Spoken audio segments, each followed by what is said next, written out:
I believe you are all in your first step of your professional course. If you do it good, if you do it really quick, you can finish up the syllabus within 3 to 4 years. If you are really good and if you are dedicated. If not, there is no this part. This keeps on going until and unless you are dedicated. So what do you mean by dedication, sir? Everyday study, no reason for that. Second thing, do revisions as much as possible. Before going to your final exam, you should have at least read your book 3 times. Minimum revision. Why, sir? Always understand. So always remember, yours is a MCQ based questions. It's not theory. So I'll tell you what will be the pattern, how you will be writing and all. But if at all you remember, if you see the concepts many number of times, what happens is you will know what comes after which word. You just have to repeatedly keep seeing on to this particular topics or this particular chapters, and then that will register in your mind. And in MCQ, whenever you have 4 options, you can your brain automatically chooses the right one. There is no need for you to think, and there is no need for you to analyze unless and until the topic expects you to do all that, or else the multiple revision helps you to be thorough with the topic. So the next thumb rule, multiple revisions. Make sure you are going through the subject as many times as possible. Okay. So your CSEET, I think Christopher sir has taken you through what are the subjects there, how will be the pattern, all that has been taken. So majorly you have 4 subjects. This is your CS syllabus and everything is MCQ based. Everything is MCQ based and there is no negative marking.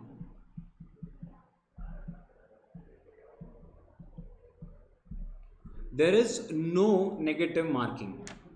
Yeah, so I believe that gives you a lot of confidence. Sir, we can even go with Inky Pinky Ponky.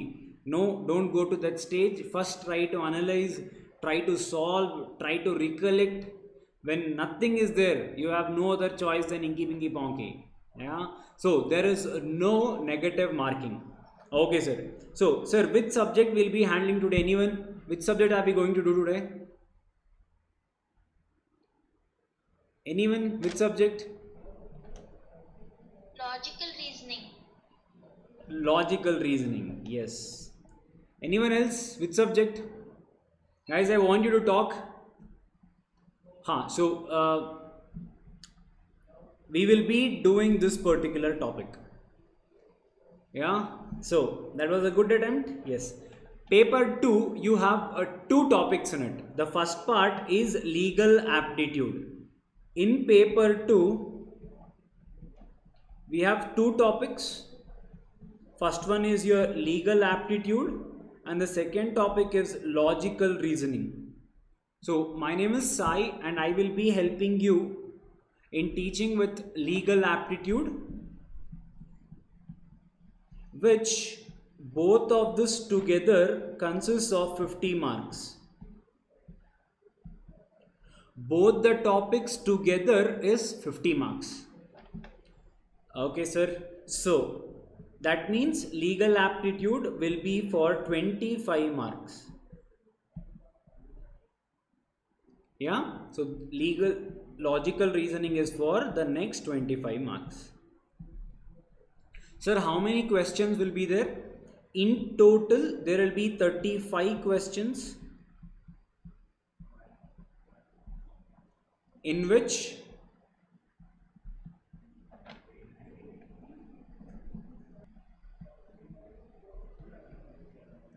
in total you will have 35 questions, in which 20 questions will be asked for 1 mark and the next 15 questions will be asked for 2 marks.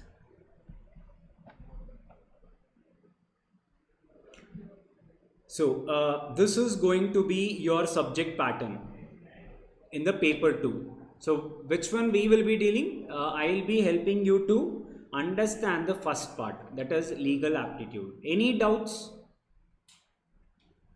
Can talk. Any doubts? No, it's going good. Okay. First question for all of you.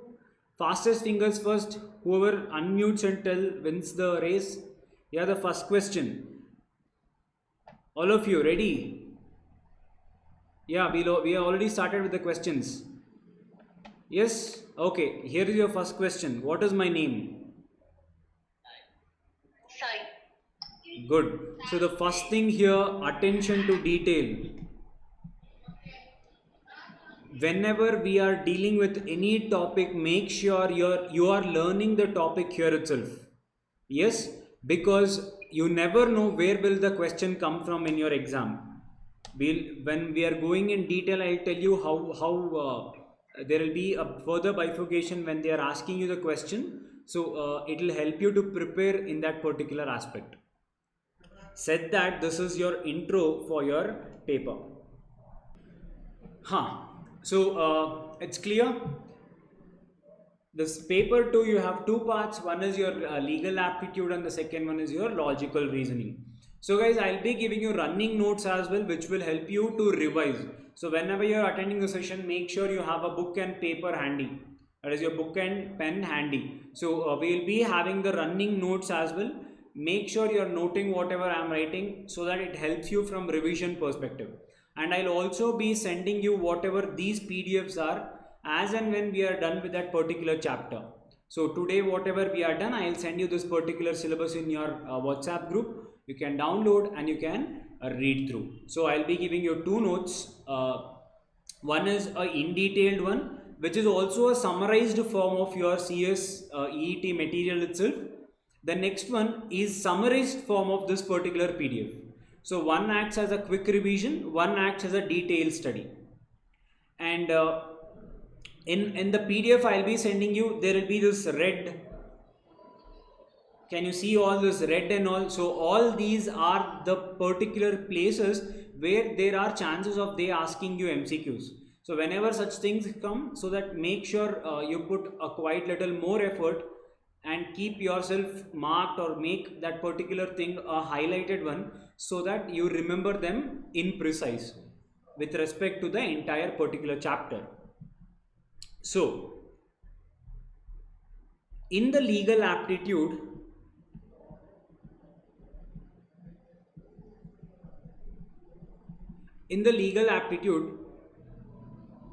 we have the first chapter is your Indian Constitution.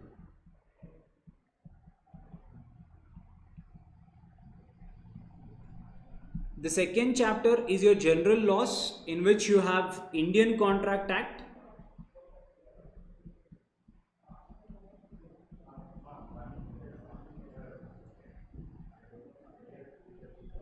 The other one is law of torts. Sir, what is this and all, sir? Greek and all you're writing. What do you mean by tort? We'll be seeing when we are dealing with that particular chapter. And we have a legislation with respect to CS. So what is CS? What is the course? With respect to that, we have an act itself. All that we'll be seeing in this particular chapter. And we also have company law. And the last part is a summary of all this, called as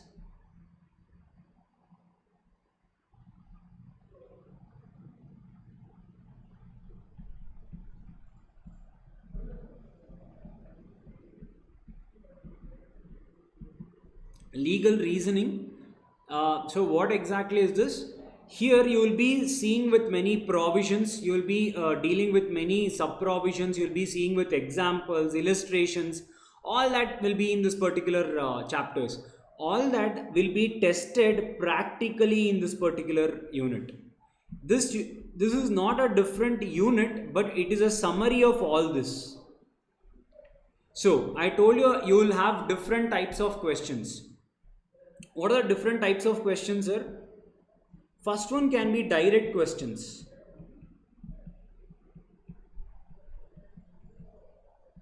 When I say direct questions, what do you mean by that? They'll ask you dash.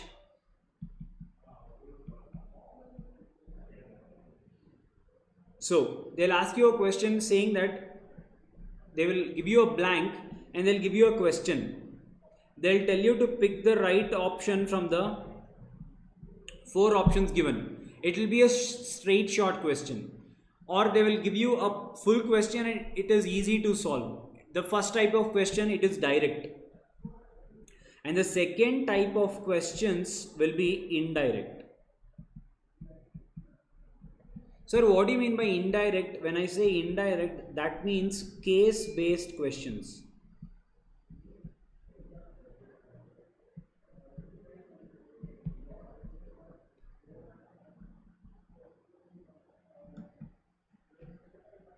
Case based questions. Sir, what do you mean by this? Here they will give you a practical scenario.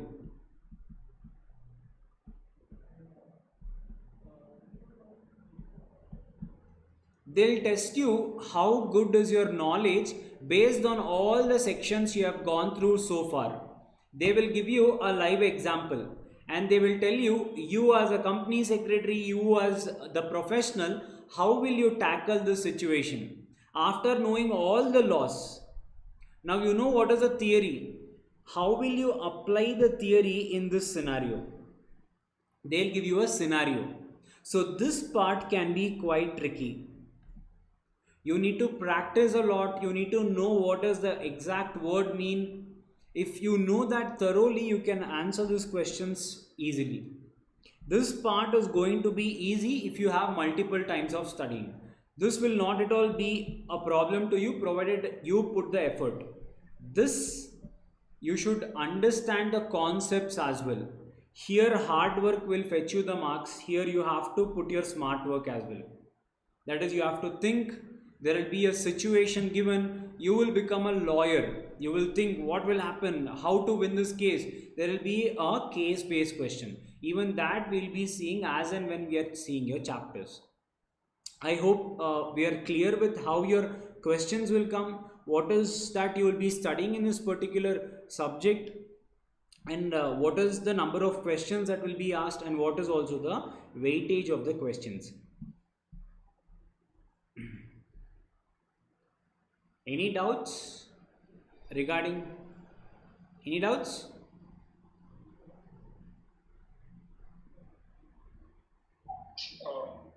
No? Going good? All of you? I have a Sorry? can you hear me, sir? I didn't get you. Hello? Hello, yeah? Can you hear me, sir? Yeah, I can hear you. Himesh, yes. So this is all related to foundation first, and nothing is like outside executive or foundation. Now I didn't hear you. This is all related to the foundation course. Yes, everything is in foundation itself. In this particular subject itself, you will be seeing. Yeah, that's what the word is. I thought it was outside foundation. No, it is with respect to your foundation itself. So now whatever you are seeing is your CSEET syllabus itself, nothing outside. The next level you will be going to is executive. The next level will be your professional. So whatever we are seeing here will be with respect to this only, and it will be restricted to this only. Yeah, nothing outside the syllabus and all. As and when you are okay with the entire portions, there will be nothing like outside the syllabus. So there is nothing like outside the syllabus and all. They will test you with respect to words. They will play with words. We'll see how it is, how they will ask. We'll see certain examples. We'll see certain cases as well where it will help you to understand how it will be asked after seeing the theoretical aspects. Yep. Thank you, sir. Yep. Okay.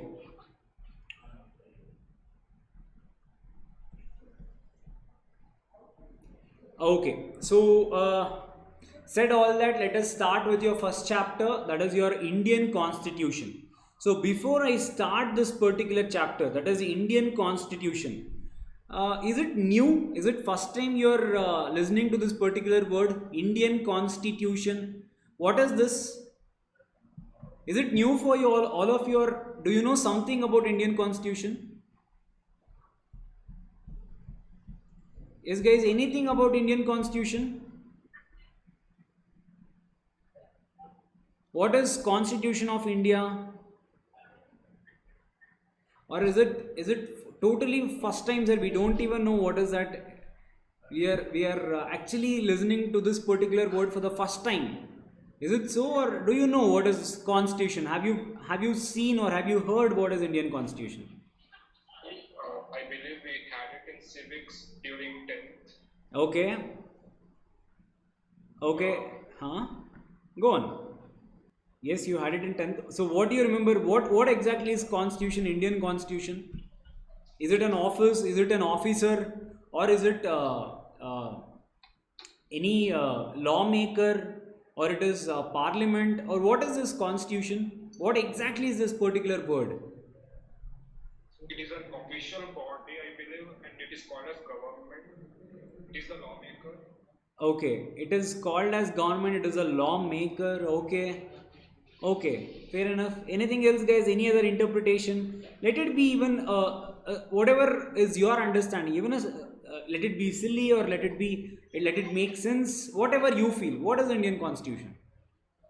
Sir, it is a set of rules which is made by the government which is to be followed by all the people in India.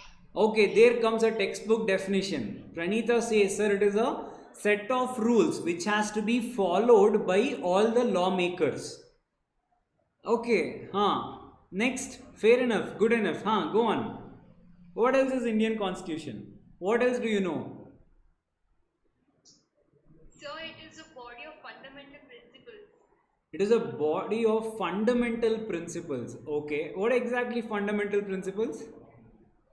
Okay, she says that it contains the fundamental rights and duties. Okay, that's good enough, man. Yeah. Okay, next, what else? Okay, directive principles of state policies. Okay, all technical words are also coming. Okay, every Indian has to follow Indian Constitution. Okay,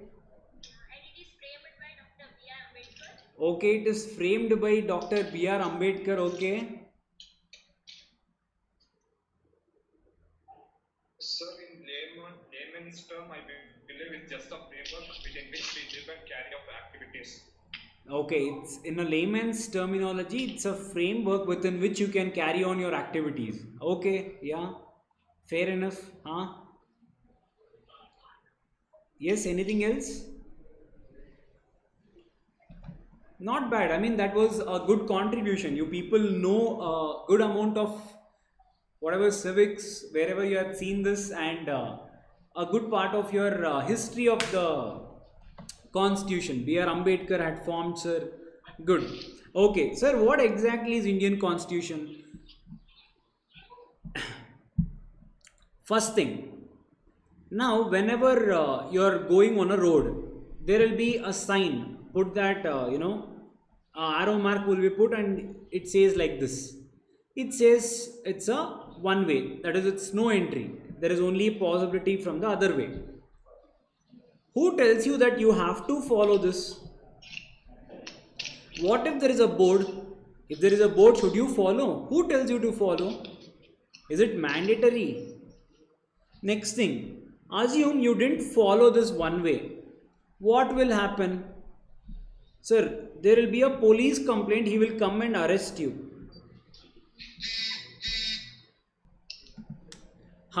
So, whenever you don't follow a particular law, what will happen? A police will come and arrest you. Sir, once you are arrested, where you are taken? You are taken to the court. Sir, now what is all this, sir? The first person who said that you should not go in this one way, this person is called as the lawmaker.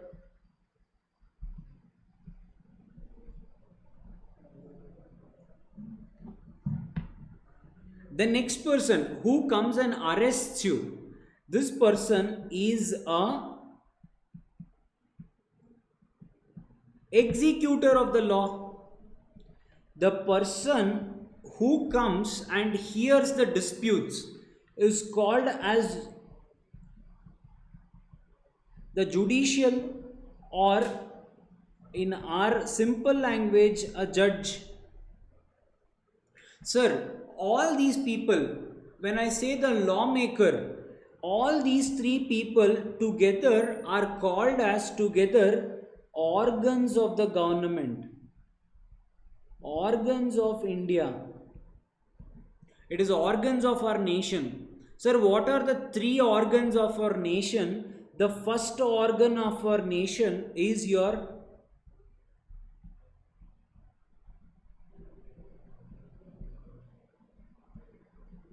legislature. The next organ of our nation is called executive. The third organ of our nation is called as judiciary. So, who is legislature, sir? The one who makes law. Sir, who is executor, sir? Who is executive? The one who executes law, meaning your government. For example, in our case, you can say it is police, the one who is executing law in this particular scenario. Sir, who is the judiciary? The judge who will sentence you for any wrongs you have done will be called as judiciary. Sir, now where is it all written that this person only makes law?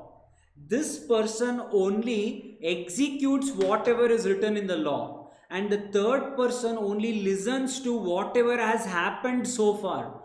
Where is all these written, sir? How will we know? All this is written together in Constitution.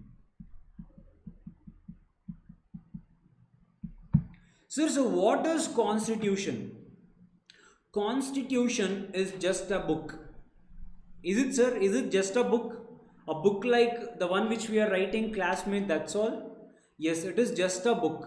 It is not an act, it is just a book. But it is the supreme power of our country.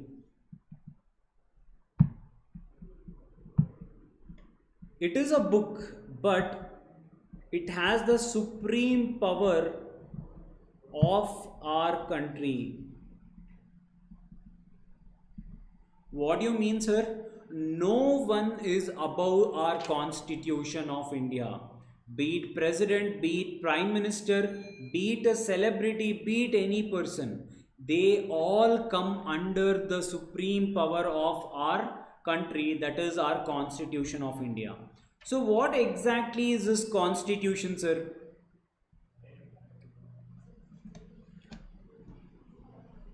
So,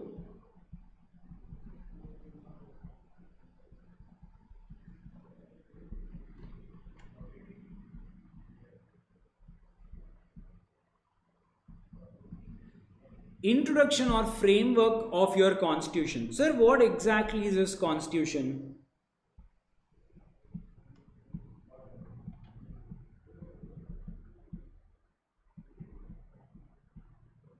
It lays down basic structure of a nation's polity. It lays down the basic structure of a nation's polity, that is our entire geographical politics, our entire lawmaking, everything. The basic structure itself is laid down by our constitution.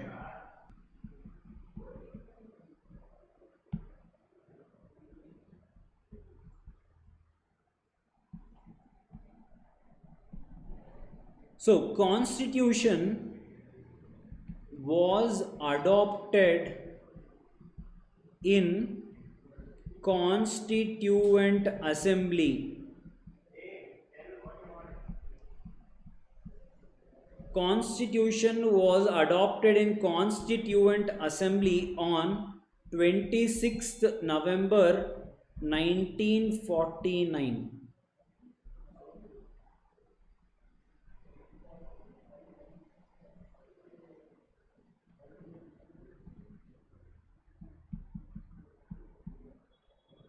it came into force on 26th Jan 1950. Okay, guys, again, whenever we are writing, I'll be writing something like this. That means a possible question from your MCQ. Okay, now let us go back to long ago, so long ago. What exactly happened, sir? There was a person called as B.R. Ambedkar. Immediately once we got our independence, there was a law-making authority. Today it is called as Parliament. Sir, when did Parliament come into picture? After our constitution was formed. Sir, when did our constitution was formed? When was it formed? 26 January 1950. Sir, what is this 26 January called? Do you celebrate this? Is there any significance for this? Republic Day, sir. Yes, this became your Republic Day.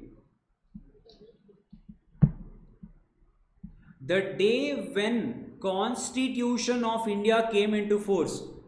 Okay, sir, that is when Parliament came into force. That is when, you know, guys, this is just for your information, Gyan. What is that, sir? Ashoka, the four lions. It was, even that was adopted as our national emblem on the same day, 26 January 1950. It's not there in your syllabus, but just for your Gyan. Okay, on 26 January, we started enforcing constitution. People started adhering to constitution. They followed constitution from 26 January 1950. Okay, sir. Sir, what is this 26 November 1949? If at all you want to make or if you want to pass any law, how will it happen? Sir, there are two houses. What are the two houses? Your Lok Sabha and Rajya Sabha.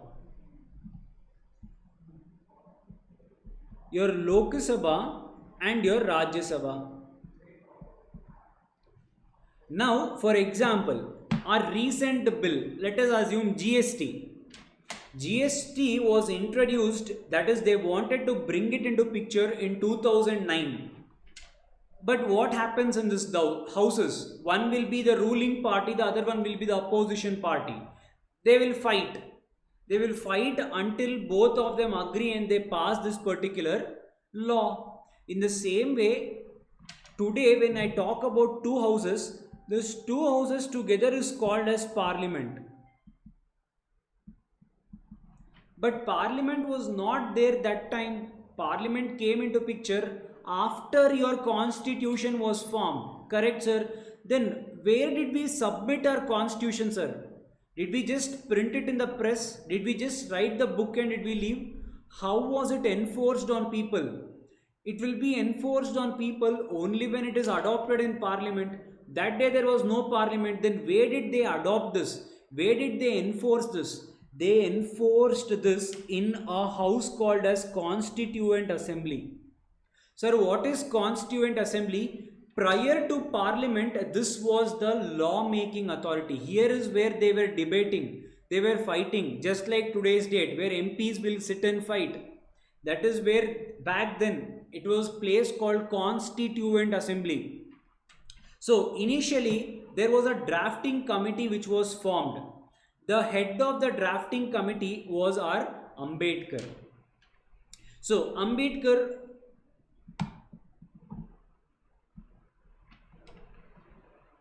the Constituent Assembly, they formed a committee called as Drafting Committee. The head of this was Ambedkar. Sir, what did Ambedkar did? Ambedkar referred the constitutions of many countries. Like Ambedkar referred Constitution of France, Constitution of USSR, few places of Japan. There are many countries. Seeing all these constitutions, we formed our constitution. Keeping all these constitutions in mind, our Indian constitution was formed.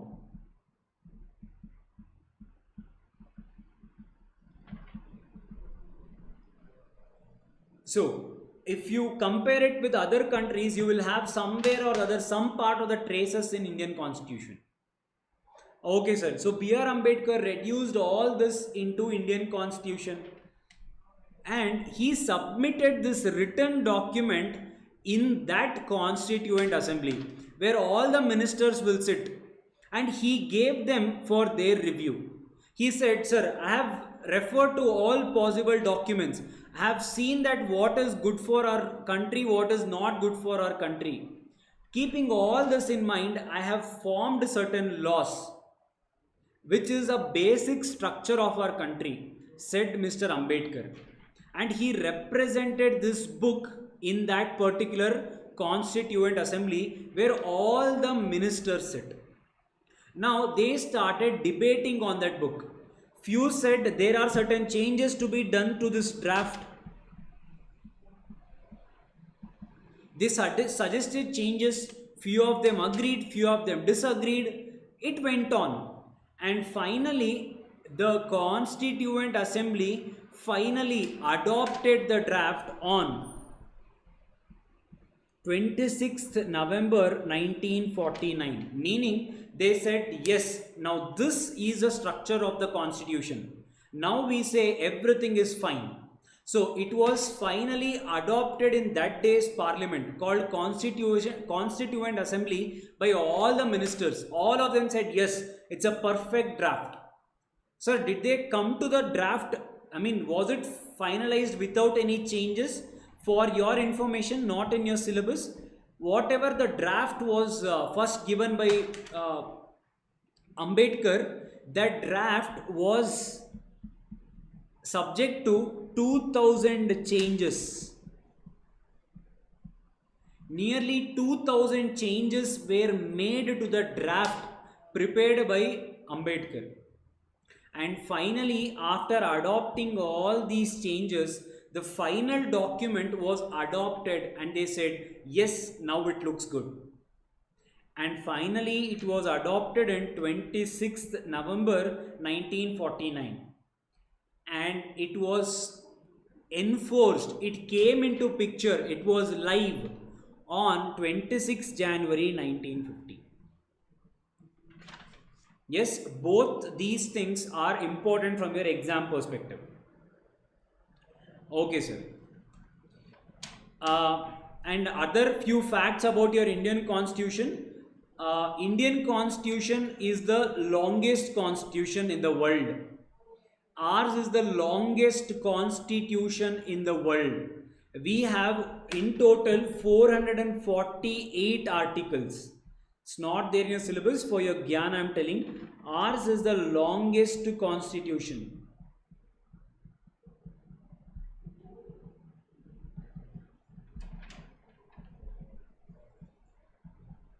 It consists of 448 articles in total and 12 schedules.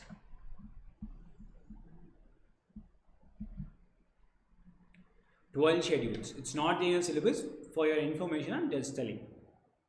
So that is your history of the Constitution. That is how it came into picture. Any doubt so far?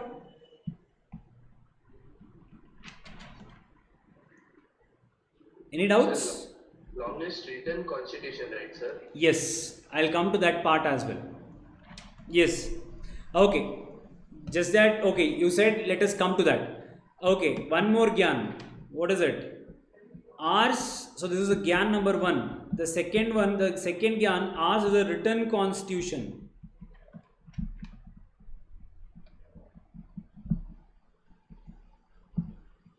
Back then, did we have printing and all? The answer is no.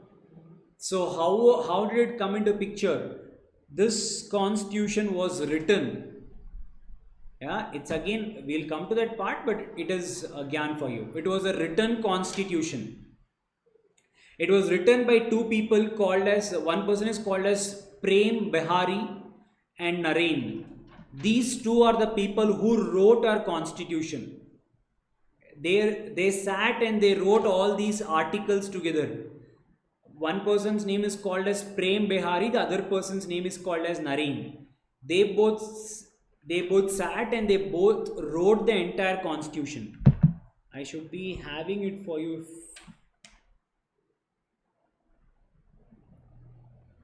Imagine those days where there was no printing, there was no typing. They wrote every letter, and I'll show you how the letter looks. It's not like our handwritings. Yeah. So guys, this is the original image of our Indian Constitution. This is the bind, and this is the first book which is written. It is still preserved in our life. It is in the parliament. It is still preserved, and this is how our constitution looks. If you see, it is preserved in Library of Congress, and it is also there in your parliament. So this was the first book. This was the book of Indian Constitution. Yeah.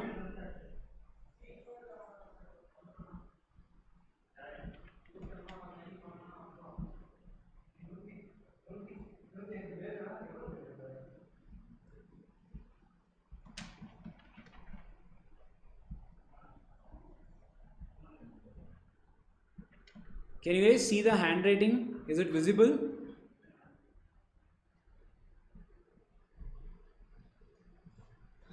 Can you see how it is written? Yeah. So ours is a written constitution, and it was written by Prem Behari and Naren. This is the original copy of your Indian Constitution. Yeah. Isn't it so beautiful? Imagine if you write, yes, it is handwritten. The first copy is handwritten. Don't you feel it's amazing? Those days, yeah. So this is the first copy. Okay. We'll come back to this part. I'll tell you again.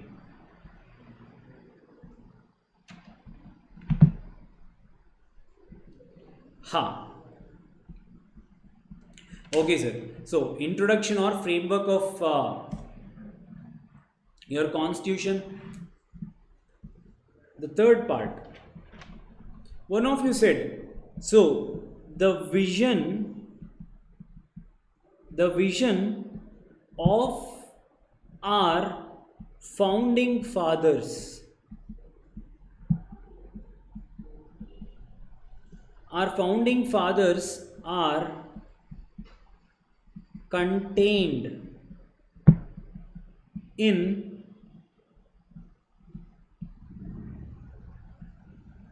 preamble,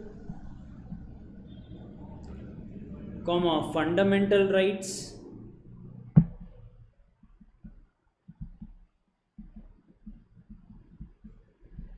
and directive principles.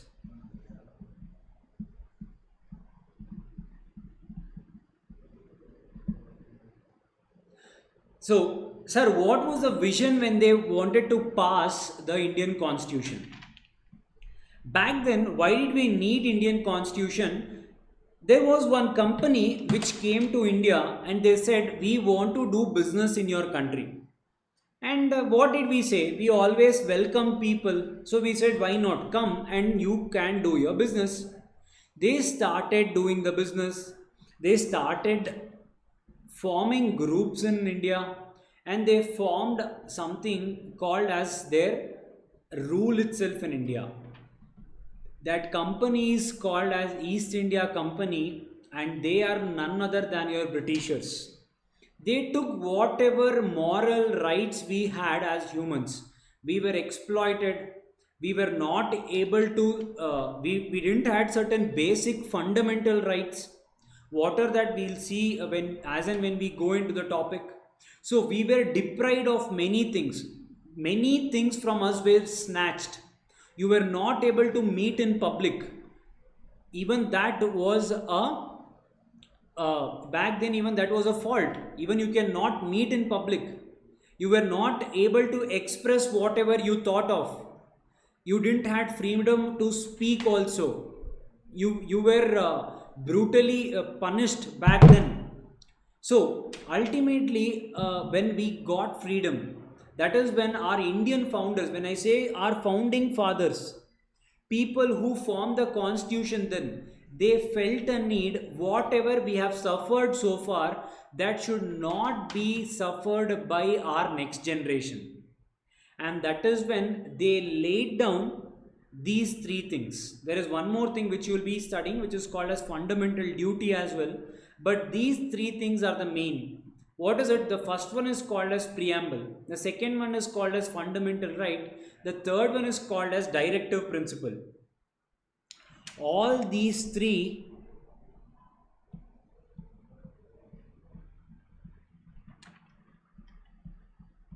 together, it is also called as soul of constitution.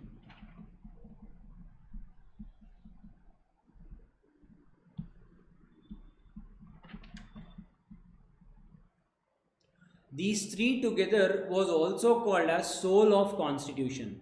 Why? We'll see what is a preamble, we'll see what is a fundamental right, and what is a directive principles.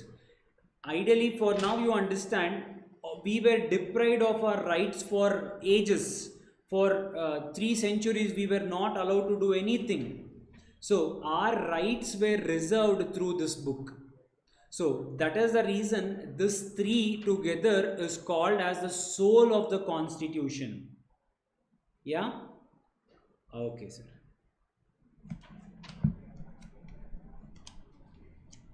Any doubts so far, guys?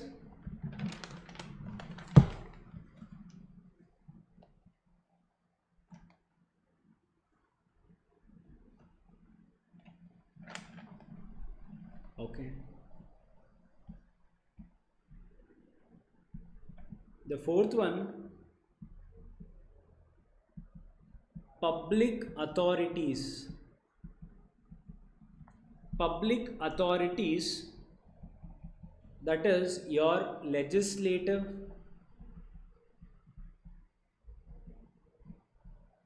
administrative,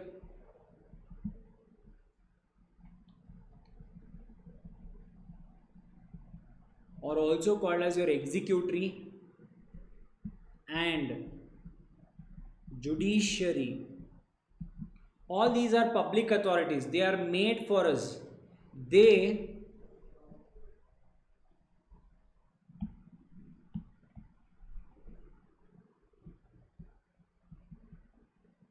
derive its powers from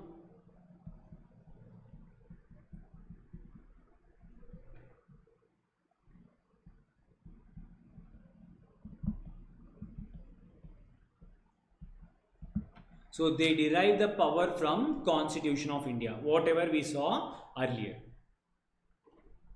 Again,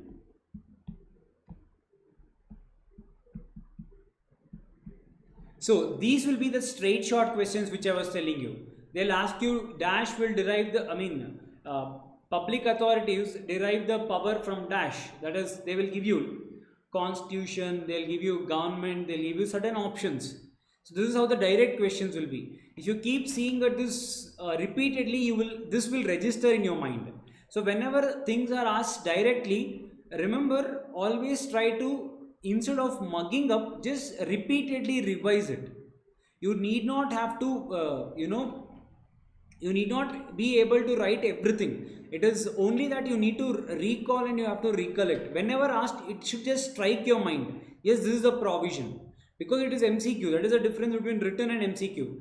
Written, you have to recollect the entire paragraph. Here, it just have to relate. You need to know, yes, this is the provision. For that, you have to look into this particular thing as many times as possible. Okay, sir.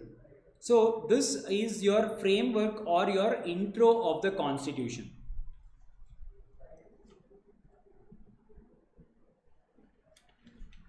Any doubts so far, guys? Is it going smooth? Able to understand?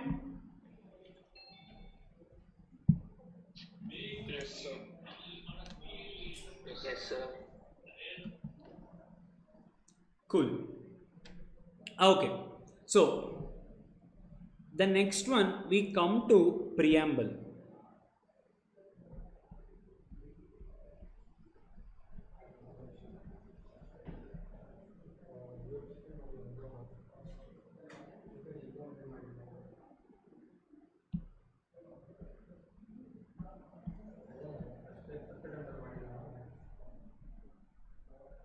The next one is your preamble.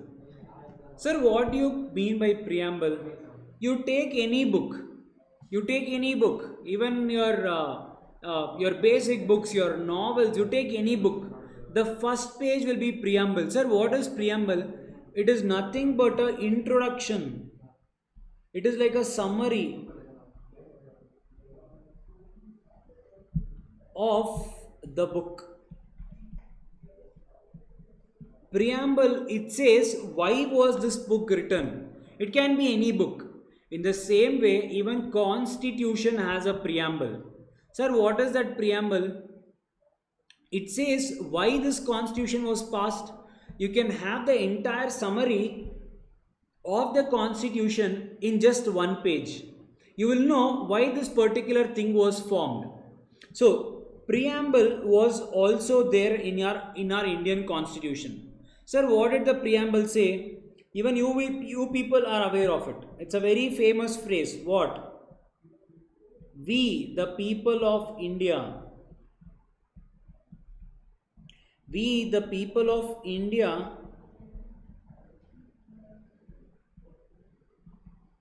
having solemnly.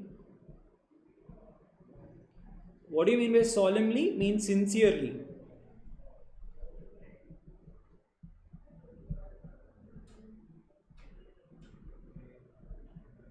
We the people of India having solemnly, that is sincerely,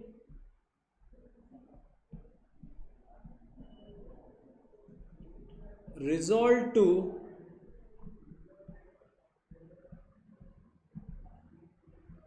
constitute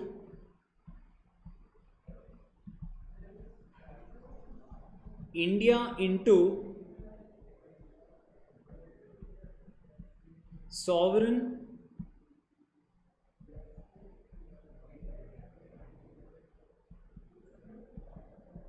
socialist, secular,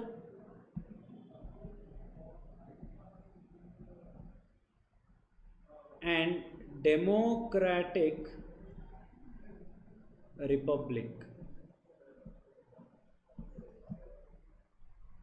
So, we the people of India, we are taking a pledge that we will make sure that we protect the country and we also have this particular rights. Sir, what do you mean by sovereign? The word sovereign means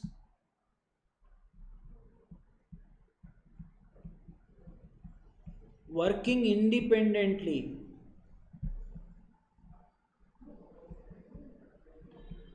So back then we were ruled by so many people.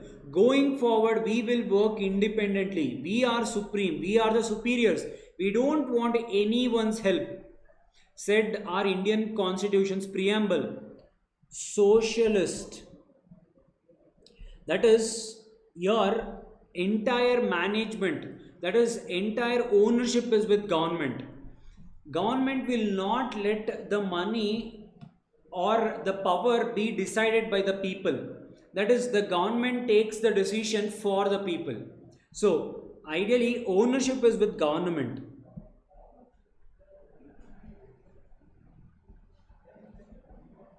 Ownership is with government. That is, government is supreme. The word secular, what do you mean by secular? What do you mean by secular?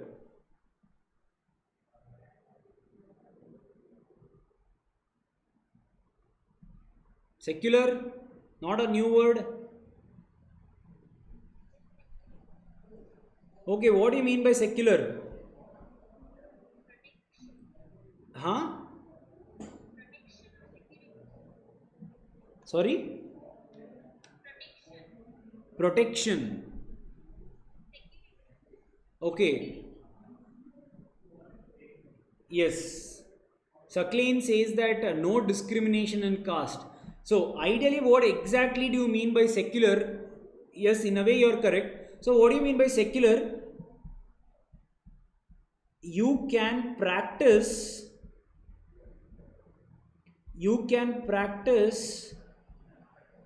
any religion. That is, an individual is free to practice any religion. There is no bar on which religion you have to practice if you are in India.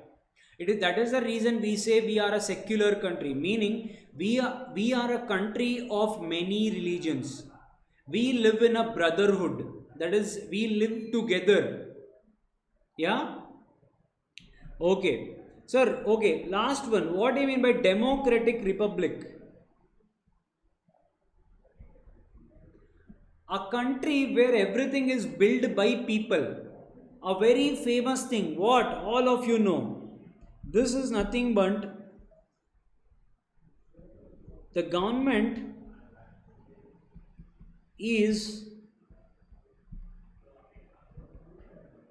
of the people. That is, people among you only will come and.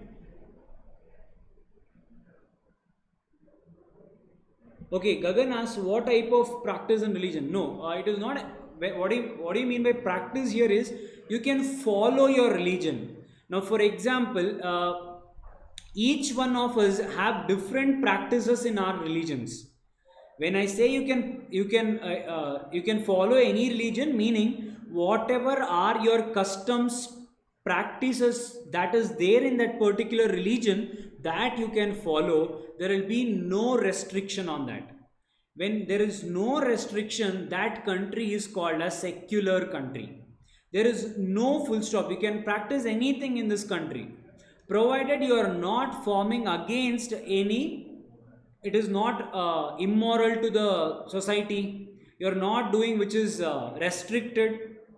Provided you are doing anything as per your customs which is not against the country, then it is called as you can practice as per your particular religion. No one will stop you from practicing, that is following your religion. Yes? Okay, government is of the people, by the people,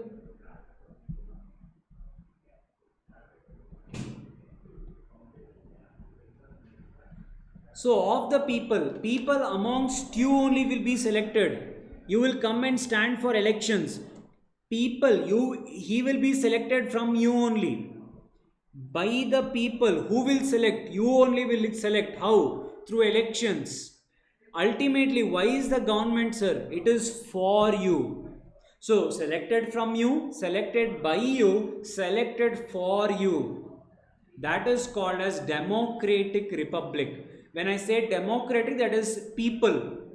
Our government is built by people. When I say government, it is people. How, sir? You have only nominated your leader. So it is a democratic republic. Our constitution is a democratic republic. Okay, sir.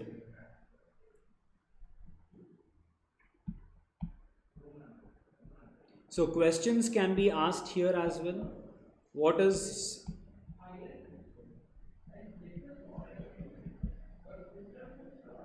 do you mean by a particular word? We have written there only. Okay, so we the people of India, having solemnly resolved to constitute India into sovereign, socialist, secular, democratic republic, and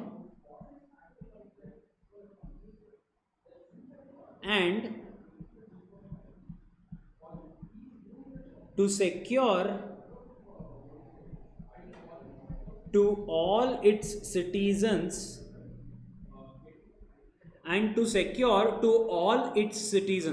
So it said, we will protect the country. This is how our country will be. And it also secures to all its citizens. What will it secure, sir? It will protect something which belongs to you. What is that, sir? The first thing, it secures justice. Sir, what type of justice? It can be social justice, economical justice, or political justice. Something you have suffered, you can come to the court. We will protect you. If the court, if the other party says, why should I give you this particular thing? Where is it protected? You can say, Indian Constitution has only given me this right. No one can stop me from that. What is that right? We will see a little while later. The next one, liberty. It secures to all its citizens liberty. Sir, what liberty? Liberty of thought. You can think whatever you want. Liberty of expression. You can speak anything you want. No one will stop you. Liberty of belief. Whatever is your belief, that you can carry forward. No one will stop you. Sir, give us an example. Yesterday was eclipse. Yeah? Most of your homes you would have practiced something. Until the eclipse passes away, you will not eat anything. Once the eclipse is done, you need to take bath. What is that? That is nothing but belief. Yeah, you're free to have your belief. Let it be anything. No one will question you. Okay, sir, that is there. Belief was there. There was also the other part of the people, scientists, the technical people sitting in the press, in the media, and they were telling, what is this? All these are superstitions. You should not believe in such things. And I don't know how many of you know this or not. In Kantirava or Chinnaswamy Stadium, there was lunch which was organized for the non-believers to eat during the time of eclipse. So what was that? That was the freedom of expression. So one part of the people said eclipse is very dangerous to you. You should not see that. You should practice this. You should not eat anything. You should take bath once the eclipse passes off. That was a belief. The other set of the people said, no, all this is hayok. You should not believe all this. That was freedom of expression. You are free to express whatever you want. So that is a liberty. Sir, what do you mean by liberty? Liberty means freedom.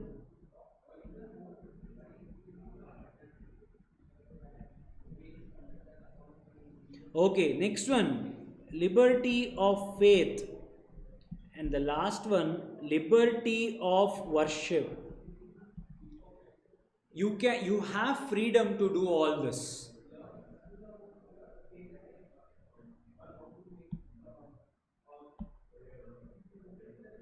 The next one, it gives you quality of what? Status and opportunity. So you should be given equal opportunity. You know, men and women both has to be treated one and the same. There shall be no discrimination in jobs when it comes to caste, creed, religion. Nothing should be followed. Opportunity should be given equally. That is quality. And the last one is your integrity. That is fraternity.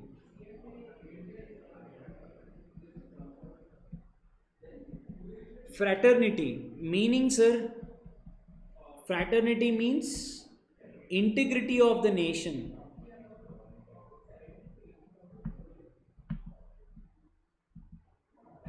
That is a friendly relationship which we share. So this is our preamble of Indian Constitution. That is, we are free to do all this. It is all given by our Indian Constitution. even one thing is taken away from you, you can file a case in the court saying that someone has snatched my right which is given by the constitution itself. So what are those rights and all that we'll be seeing in detail as and when we go in depth into the topic. Any doubts so far?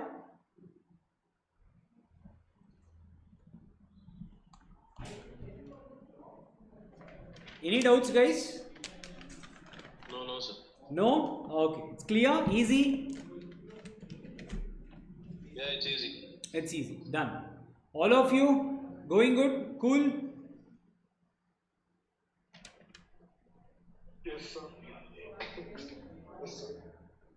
Okay.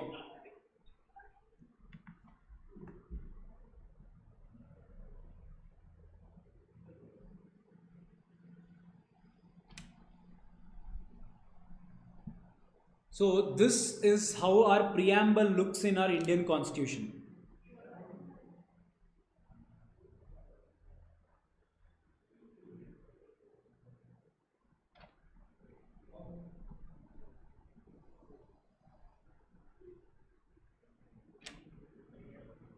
So this is how it looks. These are fully handwritten. Our original Indian Constitution, yes, it is handwritten.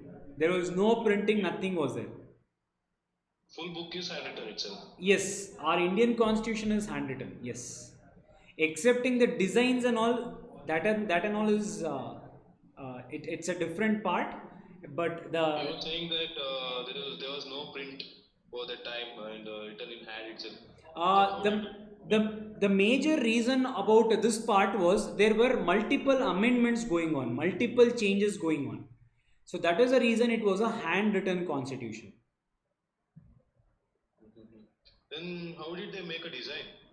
Which one? You were saying that there was no print or there is something. Correct. So when I say we didn't have the printing press, if you know, we had something called as molds.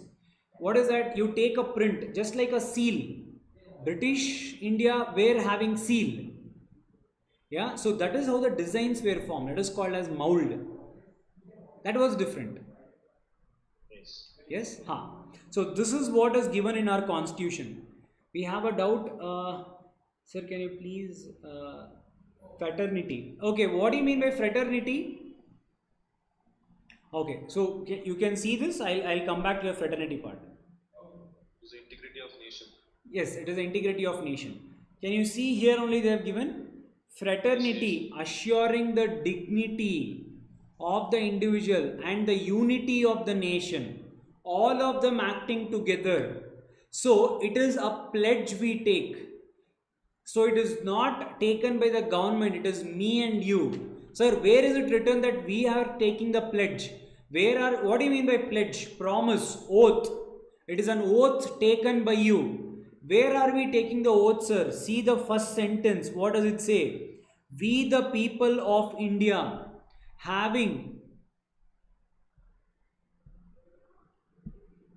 So, we the people of India having solemnly resolved to constitute India into a sovereign democratic republic. Can you see there is no word socialistic here? But we have written, yeah. But look at your book. Have we written something called socialistic? Have we written? Socialistic, no. Have we not written? No, sir. So we have written. What did we write here?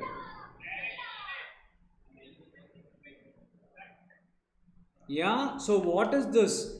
This word was not there in the Indian Constitution when it was written. Indian Constitution, just like any other law, also gets amended. Sir, what do you mean by amended? Changed. Imagine Indian Constitution is as old as 1950. The laws made then, there cannot be everything which is covered under Indian Constitution. So at times we have to add certain things to Indian Constitution. So the word socialist was added as an amendment in Indian Constitution. Initially it was not there. Once whenever the constitution was getting amended, it was added in one of the amendment, the word socialist. Yes. So whatever you have written today is today's preamble. Whatever I just showed you was the preamble which was existing on the day it was formed. Okay, Varun has a doubt. How many days they took to write the preamble, sir? 2 years, 11 months. It's not there in your syllabus, but it took 2 years, 11 months to write the Constitution of India. Yes? Okay. So that is your preamble. From preamble, you can expect any question.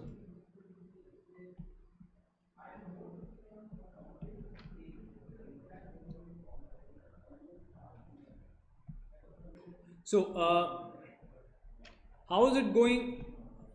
I hope you all are also writing with me. Make sure the handwritten notes are maintained. It will actually help you. Yeah. So whatever is written, it is in a bigger form. It is given even in the PDF I'll be sharing you. But also make sure you also write so that it acts as a quick revisioner for you. Yeah. Same thing is written on PDF as well. It is written in the PDF, but whatever we will be writing, even a shorter form of what is written in PDF. Yeah. Now, for example, your textbook is around 40 pages, if I am not wrong. Our PDF, which will cover everything, and it will be around 17 pages. And whatever we will be writing should not be more than 10 pages. Is there a textbook? You have a reference material. I hope all of you have seen that reference material at least. No, I didn't see. Okay. There is something called as reference materials. Guys, always see what is being given under your website. Yeah. So there is a reference material also given. Based on that, we form your syllabus as well. So whatever your PDFs are, based on that, we will try to summarize as much as possible. And it is also not very vast for you to read it at the last time. That is how this is also formed. Okay. Sir? Yeah, you will send us a recorded video also, right? That I think it is there. That I need to check with the team. I think they will get back to you on that. Yeah? Yeah, okay. Okay. Why you have plans of leaving video and going, is it? Hey, no, sir. Just ask. If we have any doubts, then we can analyze it once again. Got it. Done. Okay.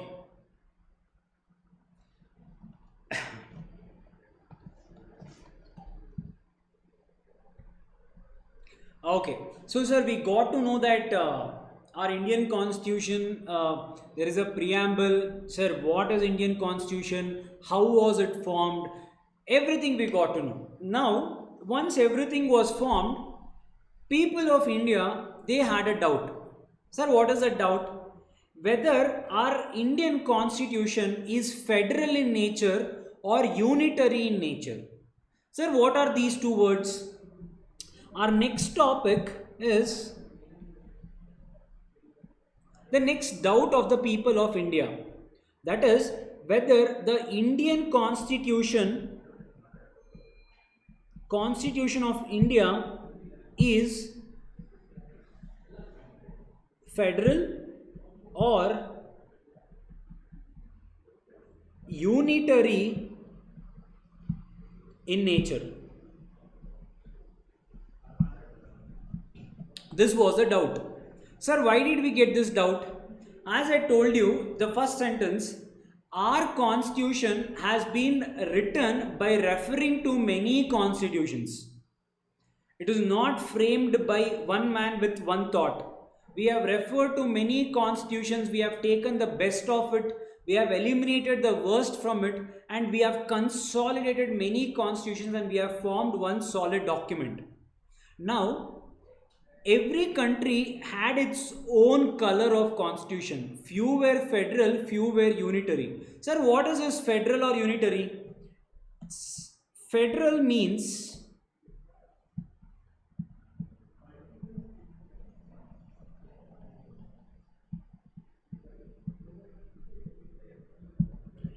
federal means powers are divided between central and state government by constitution, and both operate in respective jurisdiction.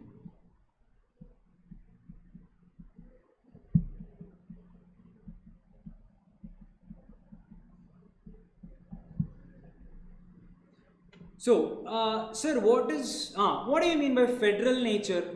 Whenever a constitution of India, whether we need to know, that is our next doubt, whether it is federal or unitary, because we have referred to many constitutions all over the world. For example, the countries who follow federal type of constitution is US, Australia, as well as India. Sir, what exactly do you mean by federal type of constitution?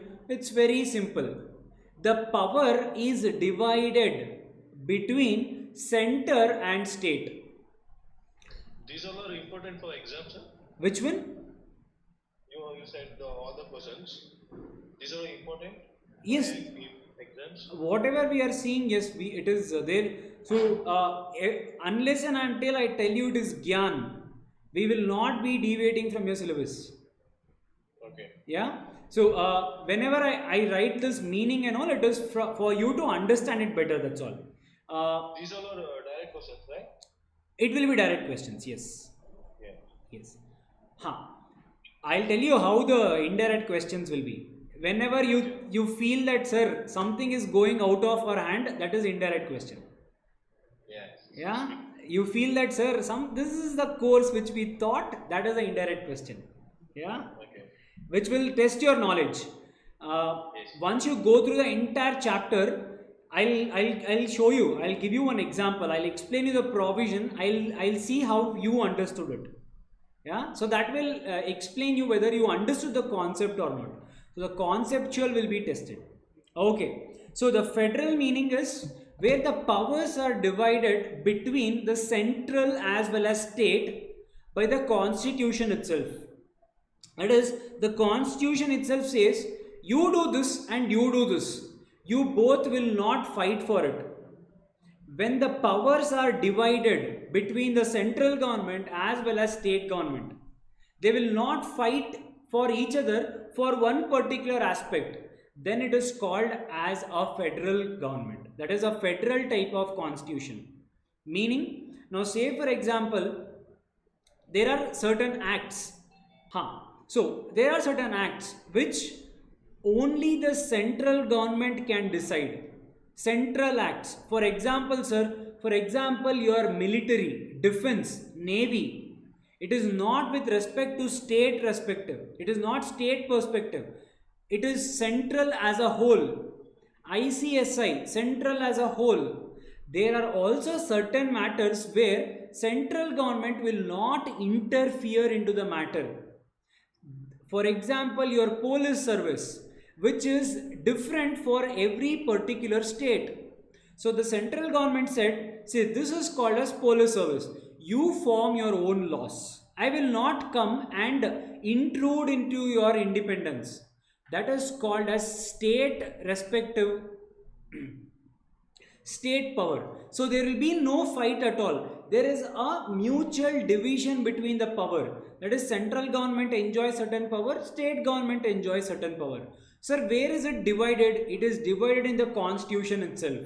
who will enjoy which particular power, who will be having a particular jurisdiction over a particular thing. All that is divided in constitution. If you are following in this, where there is a state government as well as central government, it is called as a federal type of constitution.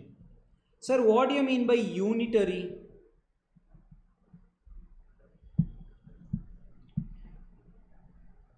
All the power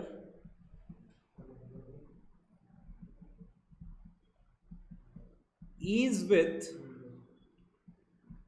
central government itself.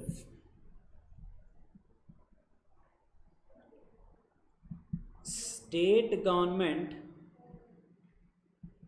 if they exist, they derive power. They derive power from central government. Sir, what do you mean by unitary? When I say unitary, the meaning, there is only one thing. Central government is a superior. If at all state government, if at all they exist, if they want to do something, they have to derive the power from the central government. If not, everything is with the central government itself. There is no two governments. There is only one government. The superior is central government. Example of such thing is your China, Japan, and Britain. All this are an example of a unitary type of government where there is only one law. For example, in our country, there will be one law in the central, that is say BJP. In the state, there will be Congress, there is local parties, Aam Aadmi or whatever, the local parties prevailing. So there are two powers.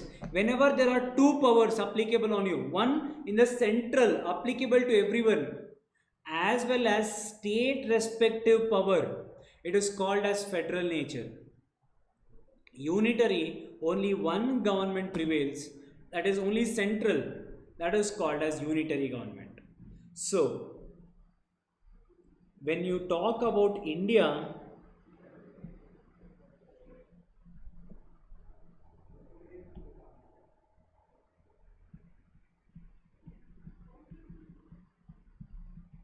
Constitution of India is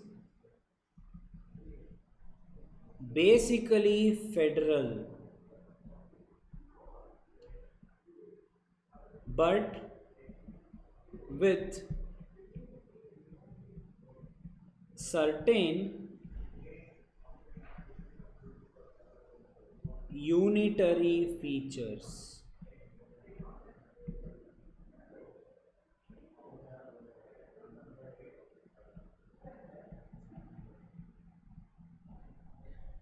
So I told you, we have derived our law from many aspects. So that is the reason in our country we can have the traces of both. For example, during the time of Corona, the entire power was with central government. Modi came and announced on March 21st, 2020 that from March 22nd you have to be under a one-day Janta curfew. If you remember, one Sunday, it all started with one Sunday. That day, after that, that is from March 23rd, everything was under lockdown just because the central said. Now, where was state government? So that is the second type of feature, that is unitary. India is a federal, that is we have divided the powers. Central will have its power as well as state has its own powers. But it comes with certain unitary features, meaning during emergencies, central will prevail, state governments will not prevail. So that power is reserved by our constitution. That is the reason it makes our constitution of India basically federal. We are federal in nature, but we have certain unitary features. The best example was Corona. Any doubt?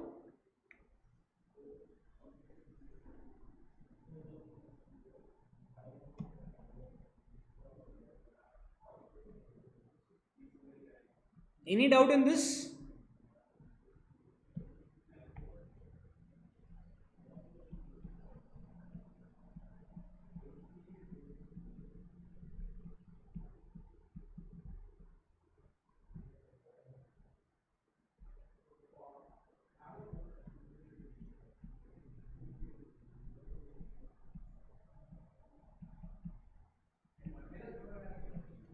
Huh.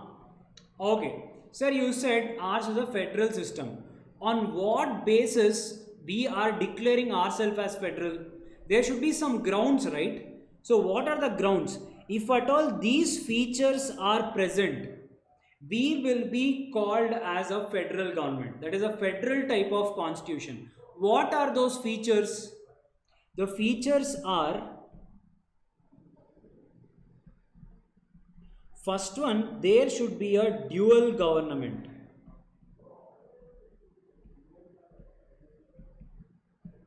First feature to be called as a federal system of constitution, it should be dual government. In our case, it is central as well as state government. There are dual governments. Okay, sir. The next one, there should be distribution of power.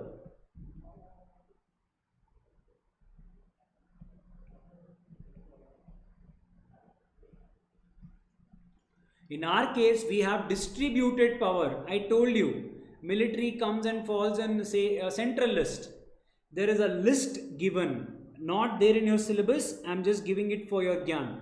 Why, you will understand it better. So, distribution of power.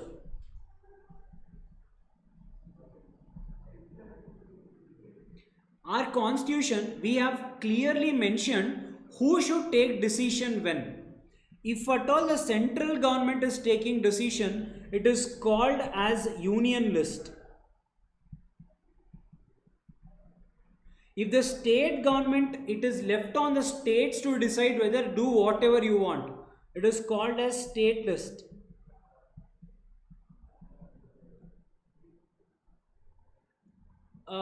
Sir, what if both of them take decision? If at all there is equal decision by both, that is both of them share, anyone wants, they can make a law on that particular thing.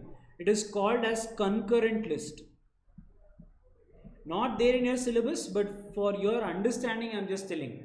So this list is clearly defined in your constitution. That is, what are the matters on which Constitution of India can take decisions. So they have given, say, health, safety, all that are under union list. Same thing, there are certain matters given under state list on which only state governments can take decision. And there is something called as concurrent list where central government and state government can take decision. This bifurcation is made in the Constitution of India itself. Okay, sir. So, distribution of power should be there. Third one, there should be a independent judiciary. Sir, what do you mean by independent judiciary? The judges should not be influenced by anyone. So, for example, if there is a case, that judge should not be influenced by anyone. You should be independent. No one should control you, neither the legislature nor the executive. That is, neither the government nor the parliament. They should control the judiciary. If at all it is acting independent, not being controlled by anyone, it is called as independent judiciary. If that is there, then it is called as a federal government. The fourth one, supremacy of constitution.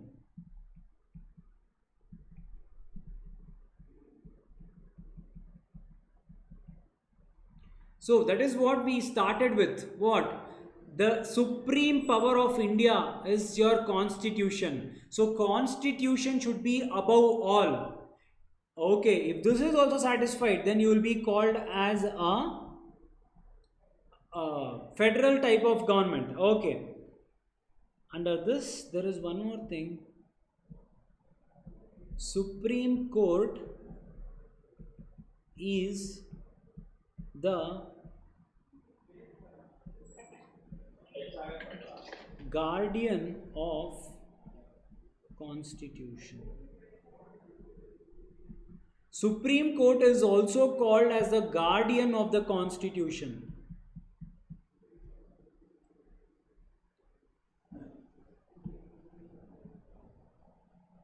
Fifth one, to be a federal one, it should be a written constitution. Written constitution here does not mean the one which we write in the hand. It should be printed basically. So if you have to be called as a federal constitution, your constitution should be written in nature. Sir, does a country exist where the constitution is not written? Yes, Britain's constitution is not written. No, the video is not paused, it is going on.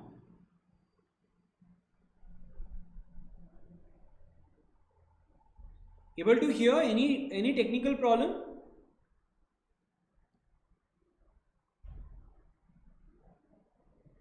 Okay. Ours should be a written constitution and there should be a rigid procedure. There should be a rigid procedure for amendment of constitution.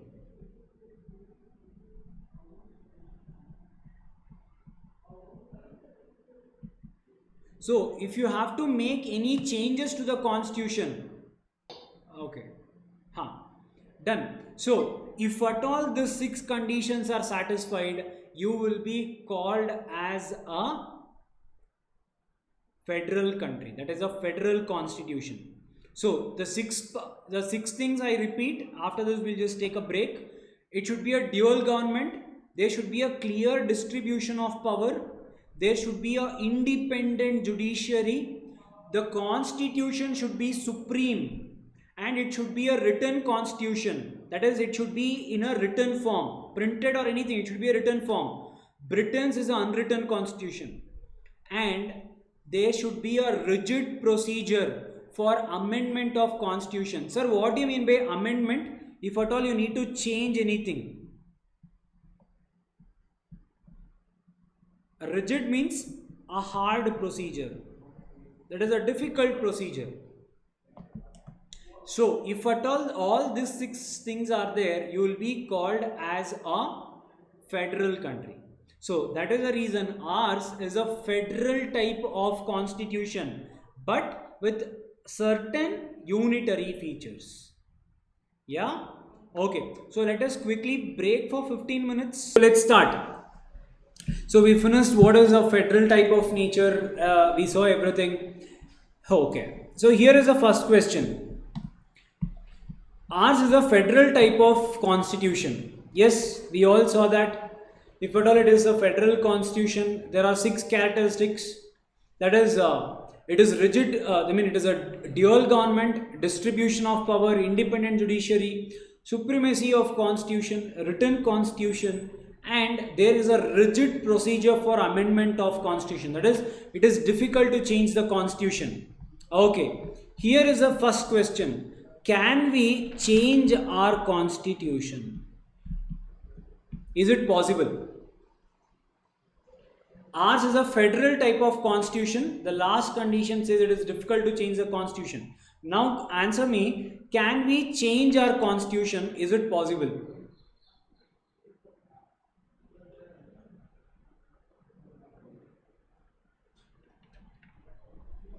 Yes guys, the question is for you. Can we change our constitution? Yes sir, as you said before, with the help of amendments. Okay, but it says the federal thing, it's...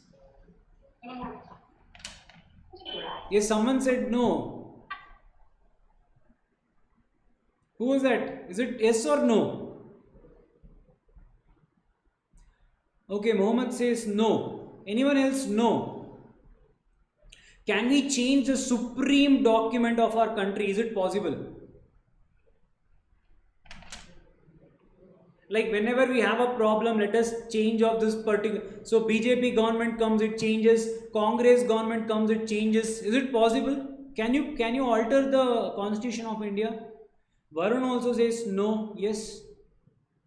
Yes, guys. Anyone else? I want all of you to answer. Huh?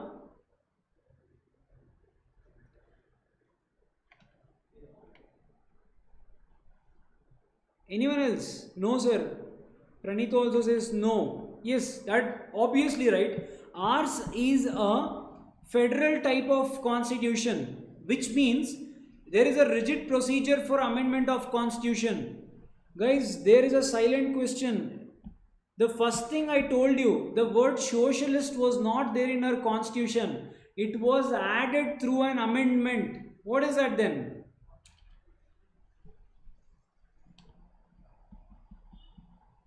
It is difficult. It is hard to change but not impossible. I hope you get the difference. Constitution can be amended but it is difficult is what federal type of constitution says. There is a difference between rigid and impossibility. Our constitution can be amended, just that it is rigid procedure. Getting the point? There is a difference. So Indian constitution can be amended. If not, how did we add the word socialist? The word socialist was added in the 42nd amendment of Indian constitution.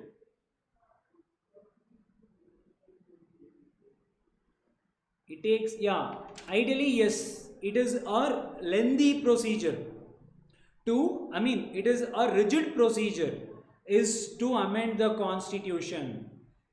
One more gyan. Okay, it can be helpful. The word socialist was added in the 42nd amendment of constitution. Till now, gyan for you, the constitution of India has been amended 104 times. Gyan, not there in your syllabus.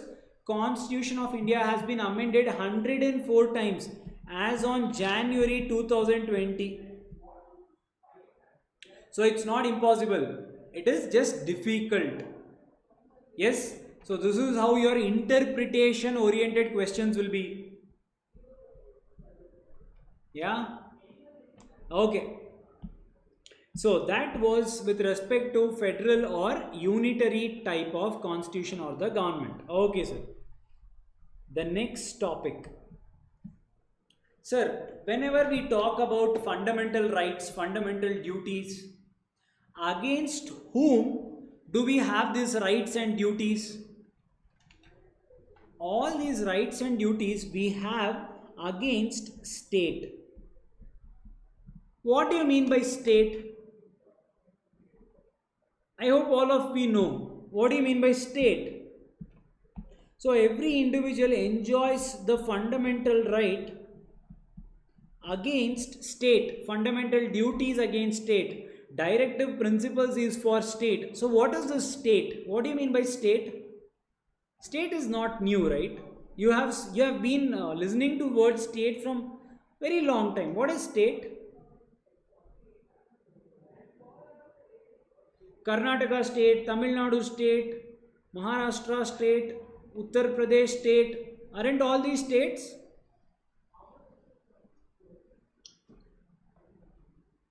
Correct? Yes. Part of India. Okay. Mohammed says it is part of India, sir. Okay. So all Telangana state, all these are states. All of you agreed?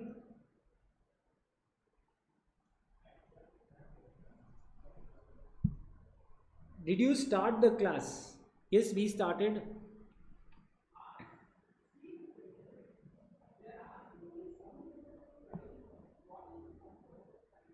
Okay. Sindhu says it's a government. Okay. So, in constitution's perspective, again guys, important. In constitution's perspective, it's not our state government. Karnataka, Tamil Nadu, that is not alone what is called as state. Then what is state? State is defined as a broad term in constitution. Sir, what is state? State includes government and Parliament of India.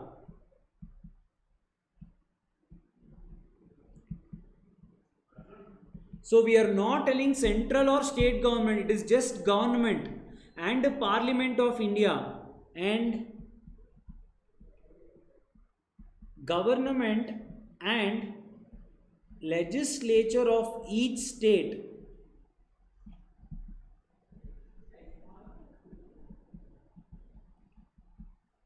So we cover central as well as state. Both are state in our perspective. Central government is also state. Any government body is also state. Any state government is also state. So all these rights we enjoy against all these governmental bodies. All the governmental bodies put together is called as the word state from the Constitution of India perspective. And the last one,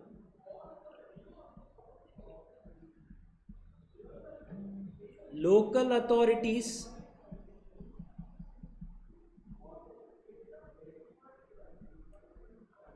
and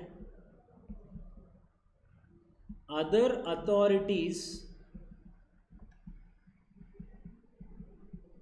within Indian territory. Other authorities within Indian territory.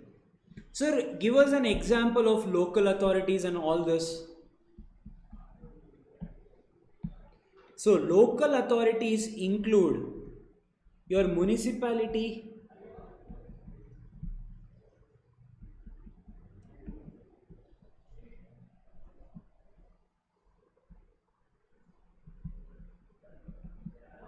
your district boards,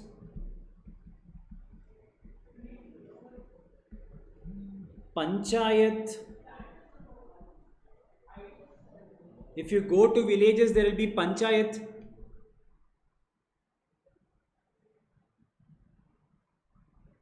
Sir, please tell the exact meaning of state. We'll tell. All this put together, entire thing will be called as state. So exactly what you mean? All the government and government related bodies, be it central government, be it state government, or any local body, all your municipality, your taluk level panchayats, all this put together will be called as state. That is, it is nothing but government. State here means government. That is, everyone, any governmental body will be called as state. Yes? So, from the constitution's perspective, we define it in this way. Yeah, it is any governmental body. So all your municipalities, district board, panchayats, all these are also called as state itself. Yeah. There was a doubt. Sir, what is that? You said anything which belongs to government is state. Yes. So, is there any... There was a case law called as Ajay Hasia versus Khalid Mujib.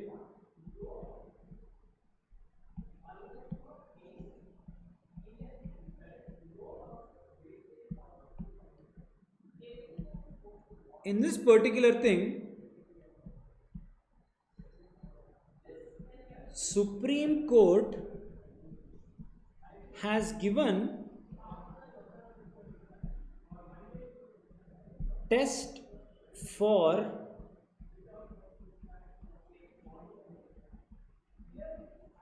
determining whether an entity is agency of state. Sir, now what do you mean by this? Any governmental body is called as state, be it central government, state government, taluk, governmental bodies, everyone is called as state. Now, the question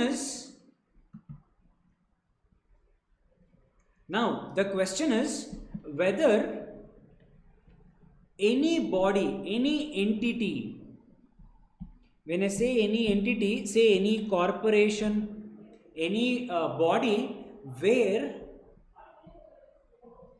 there are certain tests which is given by Supreme Court. It says if at all there is any entity which satisfy the given test. Any entity, when I say entity, what do you mean by that? Any corporation, any body, if it satisfies this test, then even that entity will also be called as state in addition to these three. I repeat, in the first three we saw definition where any government, Parliament of India, that is your central government, state government, local authorities, all of them are called as state. In addition, Supreme Court, in this case, there was a case in front of Supreme Court and there was a fight, and the question was whether a entity, whether a company, whether a corporation, will it also be considered as state? Whether if there is a government company. Sir, in the first case we saw all the governmental bodies will be called as state. Whether the government companies will be called as state was the question. To resolve that, Supreme Court gave a test. If at all the conditions given in this test are satisfied, then any particular entity will also be termed as a state. Sir, what is this particular test given by Supreme Court? The first test is if entire share capital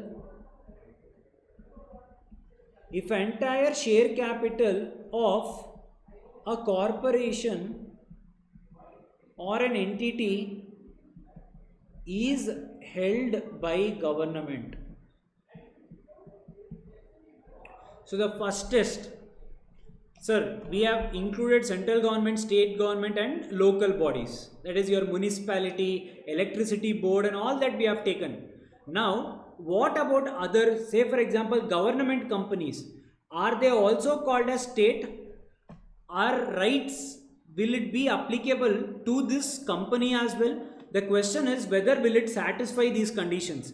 If it satisfied, the constitution, whatever it is, will also apply to this particular entity as well. That is a company. What is the first test? The entire share capital of the corporation is held by the government. The second test is whether if there is any financial assistance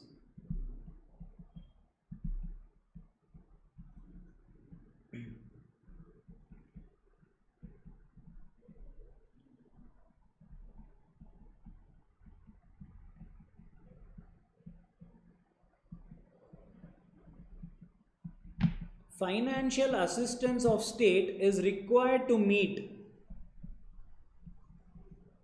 entire expenditure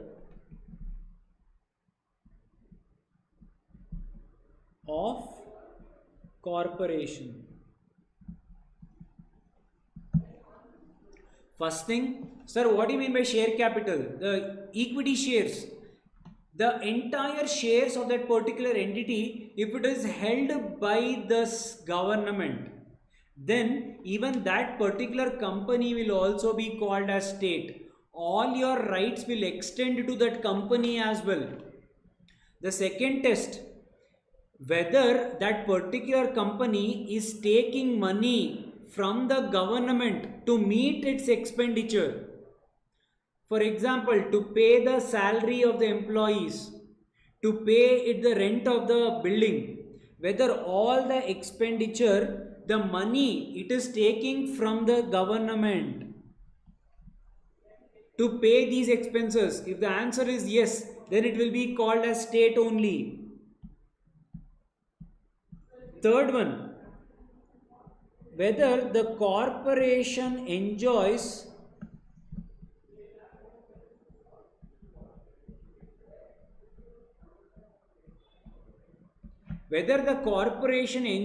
monopoly.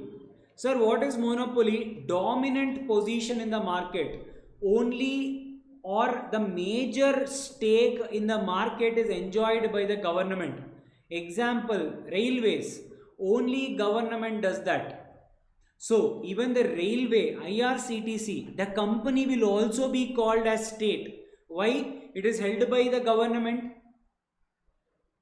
If at all there is any expenses required, it takes from the government.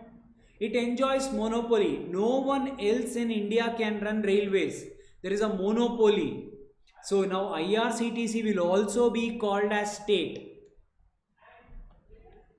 Fourth condition, it is controlled by state.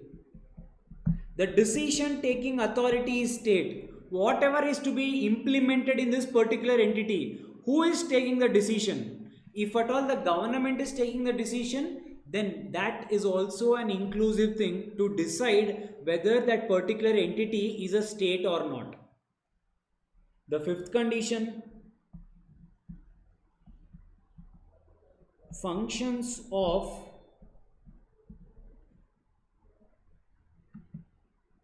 corporation are of public importance. So whatever is a function of that particular entity, if it is of public importance, now for example, the way I told you, railways, it is for public. So if the function is for public, if at all that entity is serving for the purpose of the public, then also it is a conclusive evidence that that entity will be termed as state. The last one, if department of government is transferred to a corporation. So one part of the department is transferred and a company is formed. If at all, assume everything was done by one government itself. The government felt, no, I can no longer handle it. So what did it do? It separated one function and it formed a new entity. If at all these conditions are satisfied, then any corporation can also be termed as a state. So, sir, now what exactly is a summary of state? State is that entity. State is ideally a government. It can be central or state or local authority. In one case law, the state, whether any entity will also be considered as agency of state, that is, all the laws will be applicable on this entity as well. If it is yes or no, it was decided by this particular test. If at all these conditions are satisfied, if these conditions are satisfied, then that entity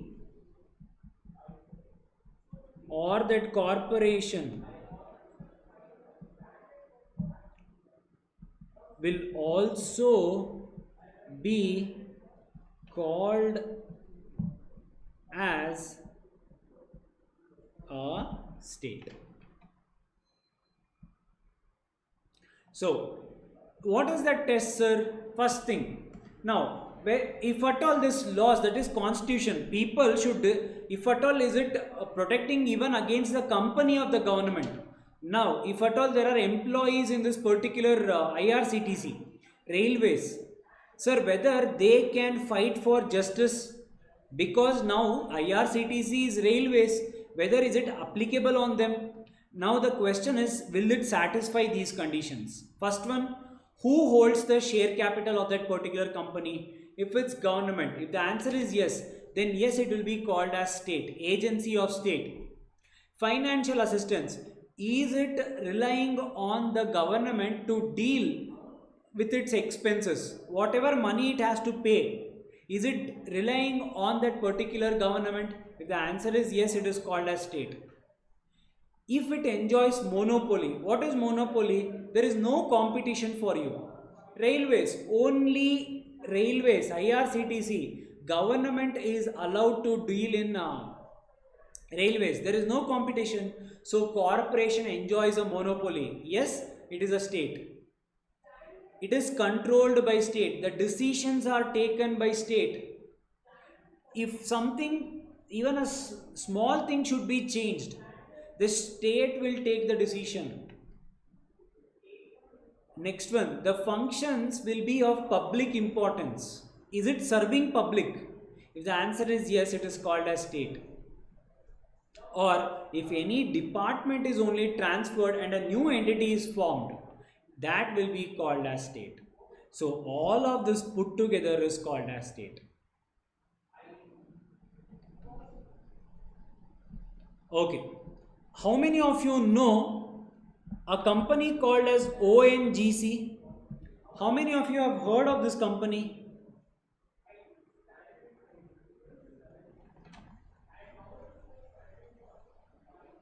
Have you heard of this company?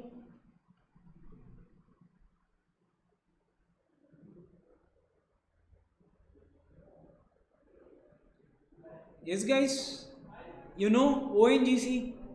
Yes, Jude knows it is, he knows what is ONGC. What is ONGC? Oil and Natural Gas Corporation. Anyone else who knows ONGC? No?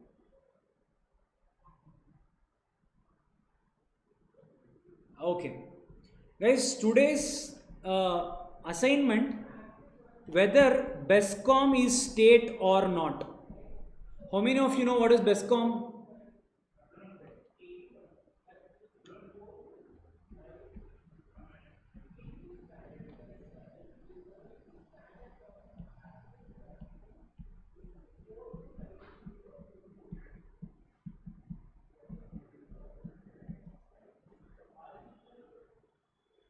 Yes, you know. Okay, today's question, tomorrow you have to solve this and come. Whether BESCOM and ONGC, are they considered as states? Yes, I want to know your opinions, I want to know your views. Tomorrow let us discuss the answer. But yes, you have to do your assignments. People, assignments are mandatory. Make sure you go through. As it is, it's a MCQ based. So don't be a lazy bums. So make sure you are putting your effort. Yes? Any doubts?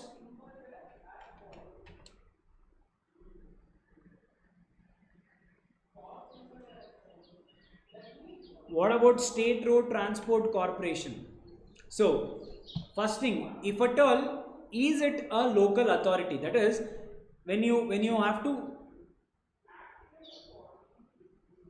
so if at all that corporation, is it entirely held by the government? If the answer is yes.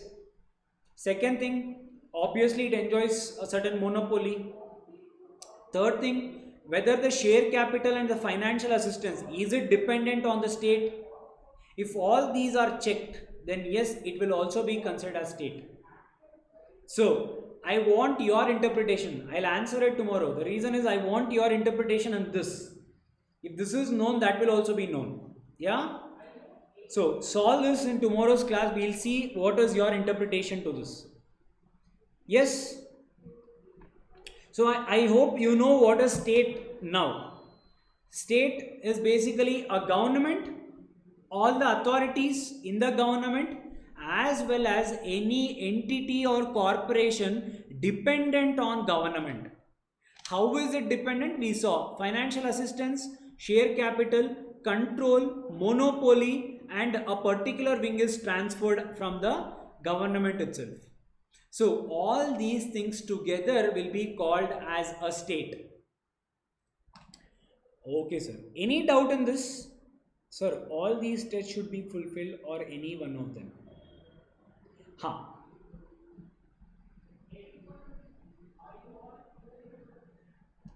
Ideally, there can be a situation where one of it is absent. So if it is, it should be either satisfying all, or that condition is absent also, it's fine. If it is satisfying all, then it will be called as a state. Yes? Cool.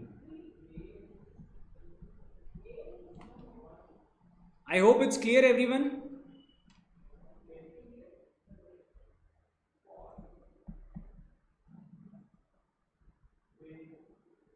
Okay. Sir, now we have a doubt. Constitution of India gives us certain fundamental rights. Sir, what do you mean by fundamental rights? That is, no one can take certain things from you. Things like, sir, right to education, it's a fundamental right. Right to life, it's a fundamental right. Right to liberty, right to speech and expression, all these are fundamental rights. No one can steal this, no one can take these rights from you. Sir, what if there is a law which is passed contradictory to the Constitution of India? I repeat, Constitution of India gives you certain rights. Assume it gives you right to freedom,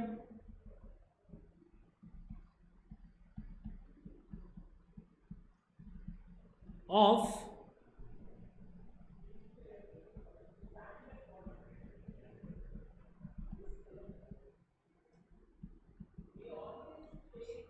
right to freedom of speech and expression. Assume Constitution of India gives you this right. Now what if there is a law which is passed and it says no person shall enjoy these particular rights going forward? That law becomes unconstitutional and void, Priya says. Okay. So my question was, I hope all of you got it. So these rights are given by Constitution of India, but today there is a law which is passed.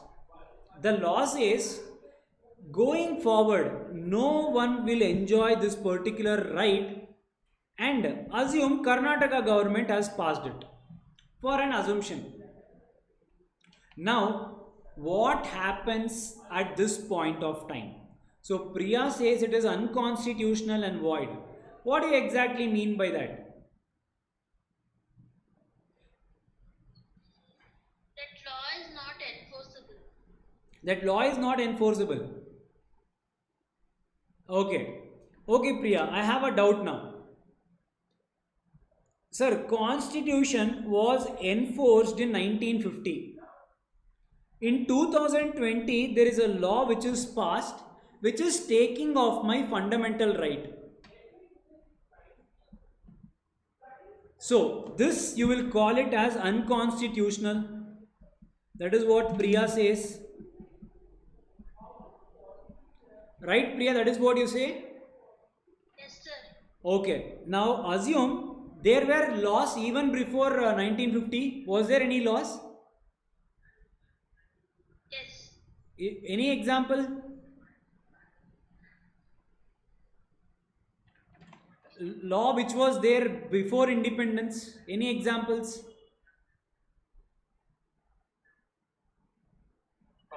The law and order, sir, or like something like police or something. Okay.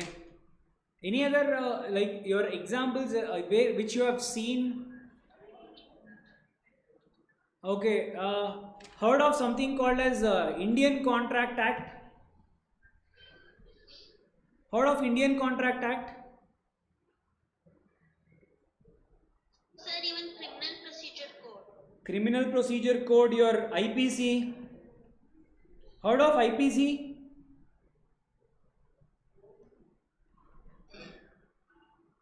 Yeah? Company law.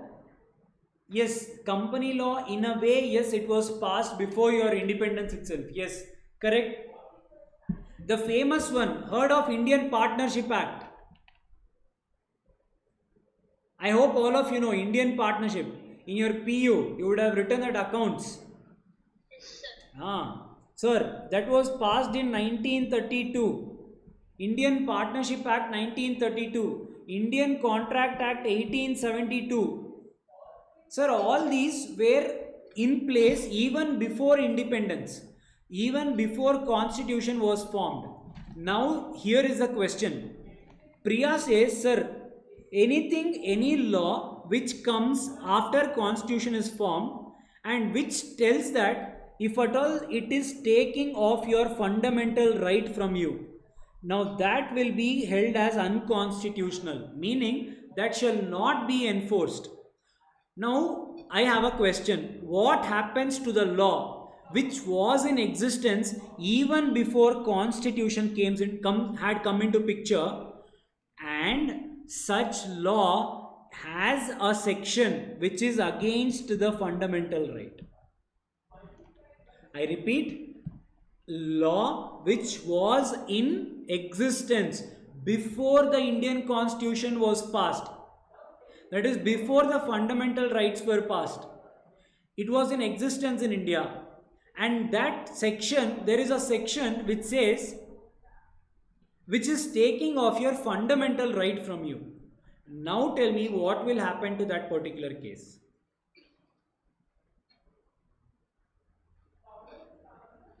Yes, Priya. So instead of taking off the whole act, only the particular section will be deleted. In both the cases? Hello? Yes, Priya, I'm here. Yeah, you can go on. Kumar, we are not able to hear you.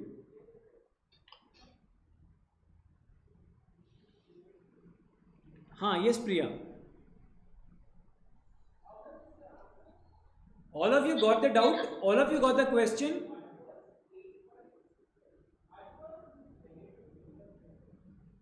All of you understood the question? Sir, please repeat it once again. Okay. If at all there is any law which is passed in India after the constitution came into picture, and that law is taking off your fundamental rights, there is a section which says that your right to freedom of speech and expression will not be valid in the state of Karnataka. They passed a law in 2020. And assume there was one more law in Indian Partnership Act in 1932. There was same thing in one of the act. Now tell me what will happen to that particular section which is against the Indian Constitution. Any particular act which is against the Indian Constitution. Indian Constitution says every citizen will enjoy fundamental rights. If at all there is any act against that particular Indian Constitution, what happens to that particular act? That will be invalid, sir. Invalid both going forward and past?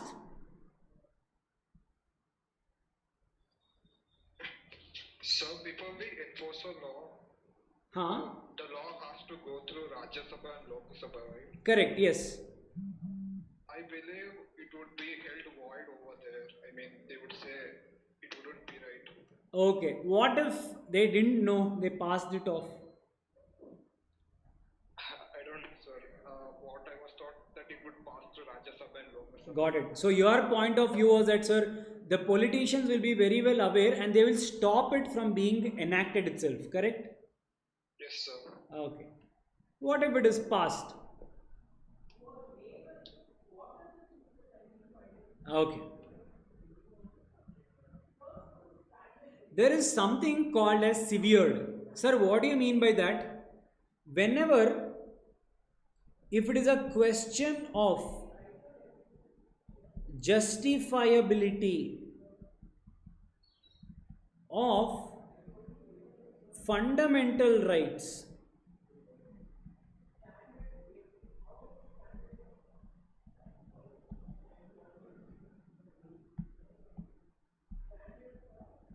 with respect to laws inconsistent with fundamental rights.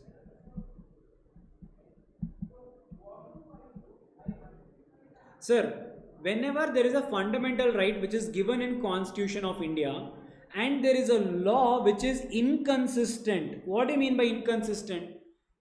Constitution of India says that all the citizens shall enjoy the fundamental rights. There is a law which is passed which says that you will not enjoy a fundamental right. Then what happens? If at all such law is inconsistent, the first question is whether was the law a existing law, meaning a old law which prevailed even before Constitution, or a future law which came in effect after Constitution. So what happens, sir?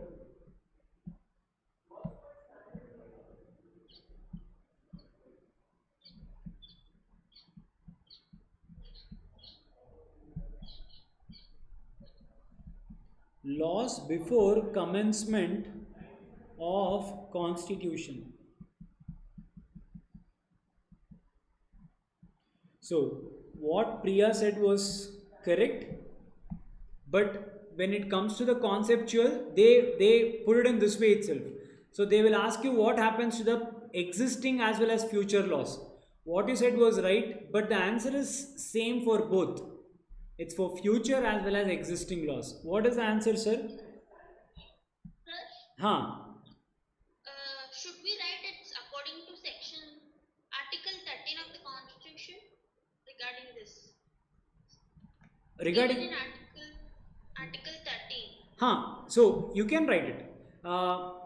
Wherever it is important, I'll give you the particular article, and even in your PDFs which I send you, I have mentioned the articles. Yeah. So what I tell you, once we are done with the class, go through the PDF as well.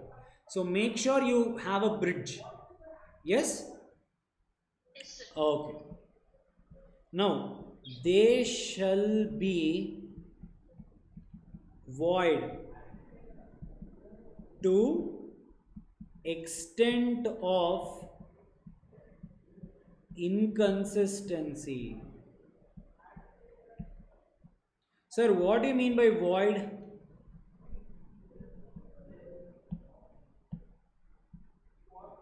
Unenforceable. That is, it will have no effect. So, sir, what do you mean by, sir? Let it be okay, we'll write off this also. This is after commencement of Constitution.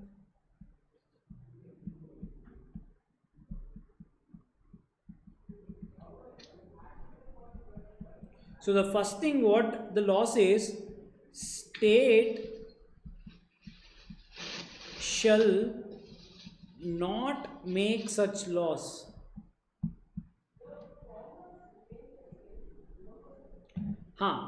So as you rightly said, state shall not make such laws. Yes. Now what was the next question? What if they make? If made, they shall be void. So what exactly do you mean by that, sir? If at all there is any law against constitution. If at all there is any law against Constitution of India, then such law will be inconsistent until such law will be inconsistent to the extent of the inconsistency with respect to Constitution. So whichever section says that particular section is against the Constitution of India, those sections will be cancelled. Sir, what if the entire law is against Constitution? That entire law will not be enforced at all. So if at all that particular section can be taken away, that section will be removed and the entire act will be passed. If the entire act cannot be passed without that section, then the act only will not be passed. So if at all there is any law which is inconsistent with the Constitution of India, such law to the extent of inconsistency will be held as void. Whether let it be existing laws, that is the old laws, or the future laws. So what do you mean by word void? Void means unenforceable. Something which will not have any effect is called as void. Something which does not have any effect in the eyes of law is called as void. Clear? Any doubts, guys?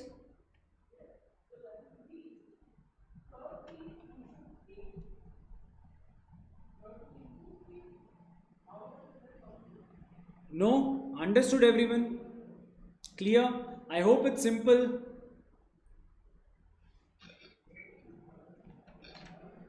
Yes? Okay. Yes, sir, understood. Everyone going good. Okay. So, who can quickly sum up whatever we discussed so far?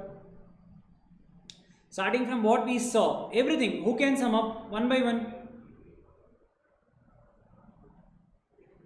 Now we will not talk, sir, obviously. Sir, shall I begin? Yeah, please. Okay, the first part was we started with Indian Constitution. Okay.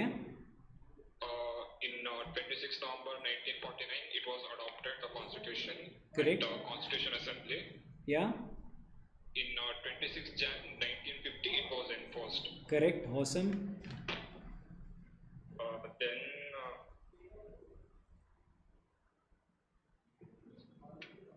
there are stuff. Yes, Himesh, you can nominate one more person. They will continue. Randomly you can nominate. So that is the rule of my class, huh?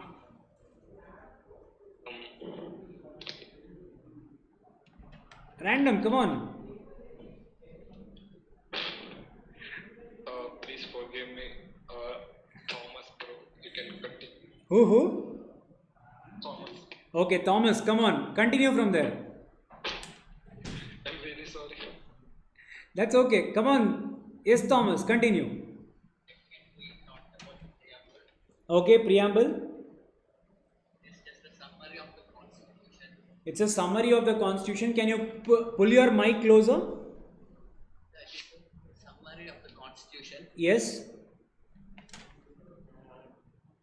Just means that we will people of India having solemnly resolved to constitute India into sovereign, socialist, secular and democratic republic. Okay. And secure all its citizens. Okay. And Freedoms being given to justice, liberty, the base of quality and of integrity. okay.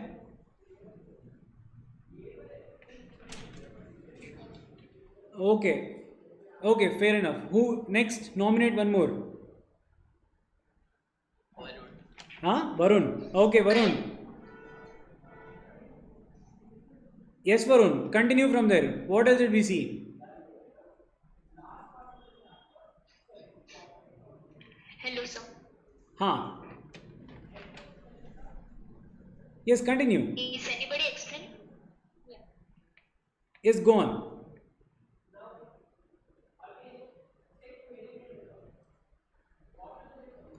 Okay, someone is talking. Go on.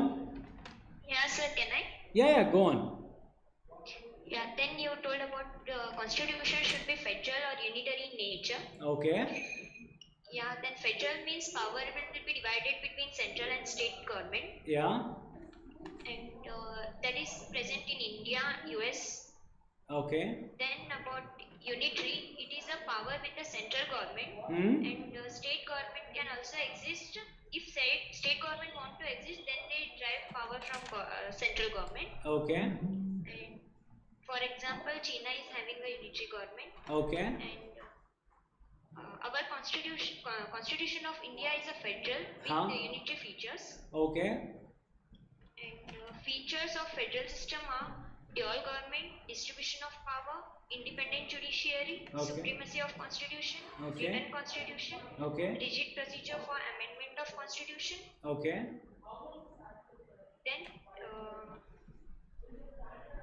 Then about you thought about state as per the article 12. And all the governmental bodies, panchayat, local governments, municipal can be called as states. Okay. Then there was a question that given test whether an entity is the agency of a state. Okay. Which case? Yes, sir. Any case, particular case? Yeah, sir. If entire share capital of corporation is held by government. Okay.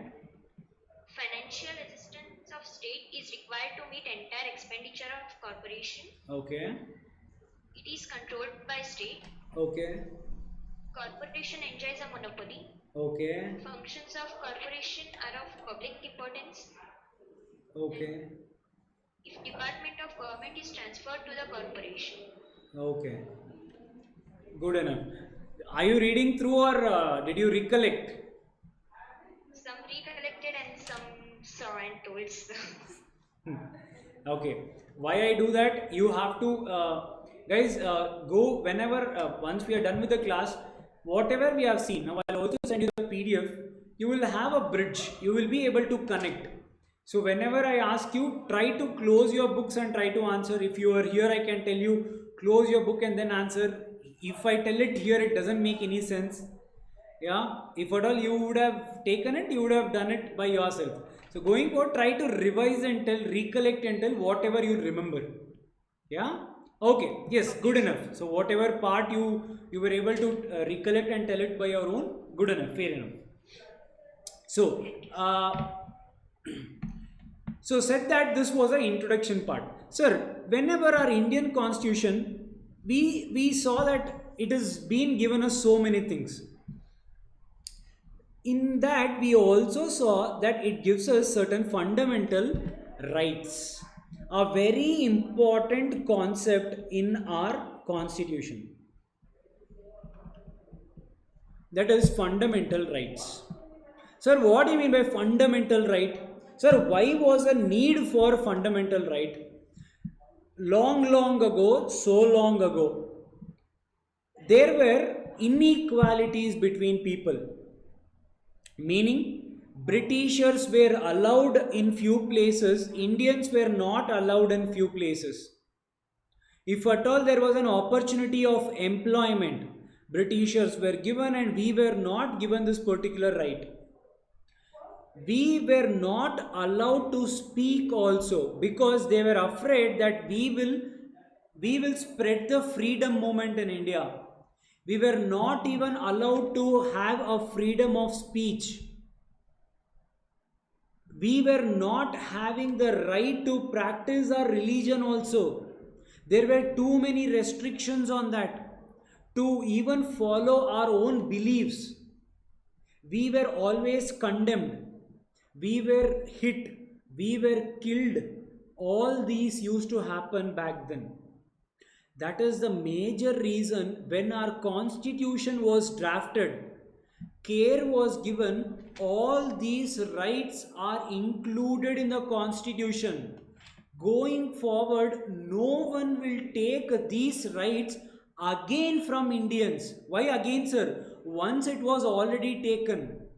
So going forward, no one will ever take away these rights from the Indians.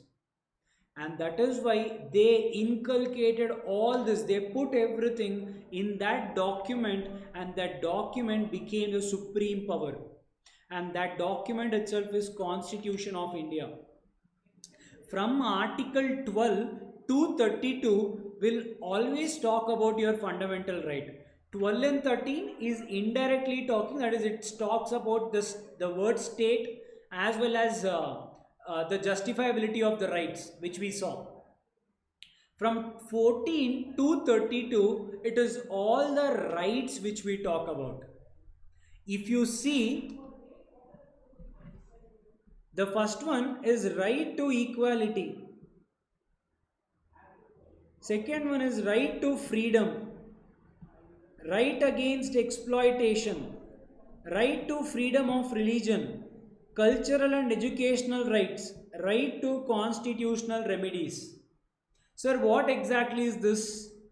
So the first one, preamble, if you remember, to secure to all its citizens justice, liberty and equality.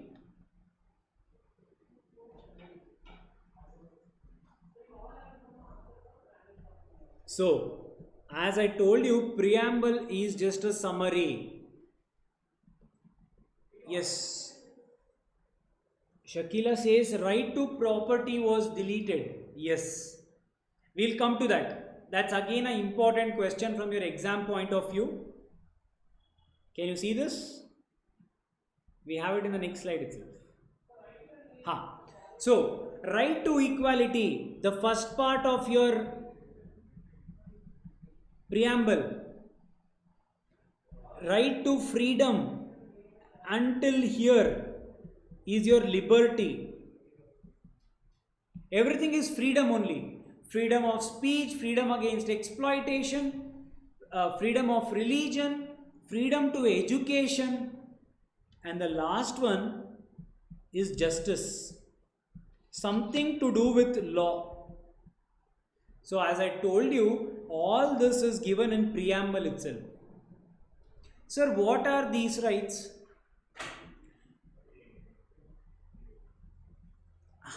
As you rightly pointed out, right to property is removed. How come you guys know this? Sir, what is this? There was one more article, guys. If you see, there is 14 to 18 and then comes 19, then 23, 25, 29, 32. Their numbers are continuous, except here. There is no 31. Why is this? Article 31 also was there in Constitution of India. Article 31 said every citizen has a right to property.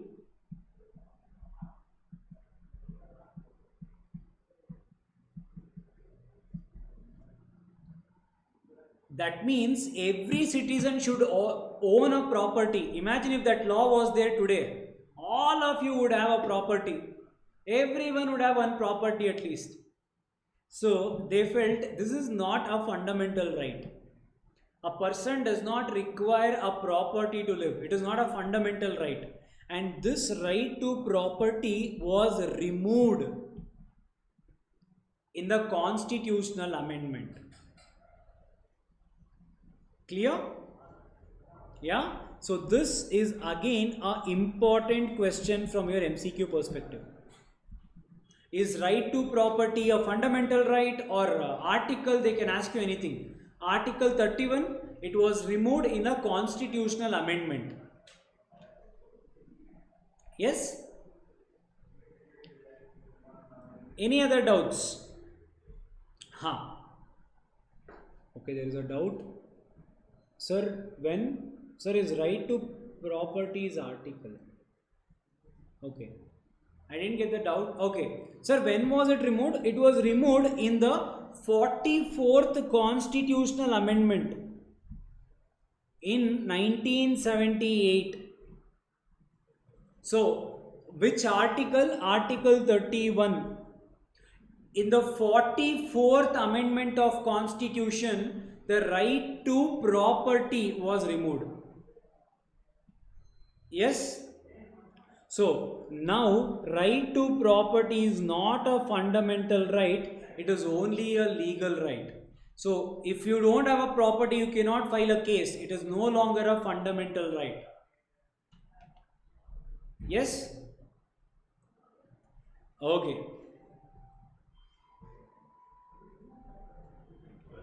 So, sir, who can enjoy these fundamental rights?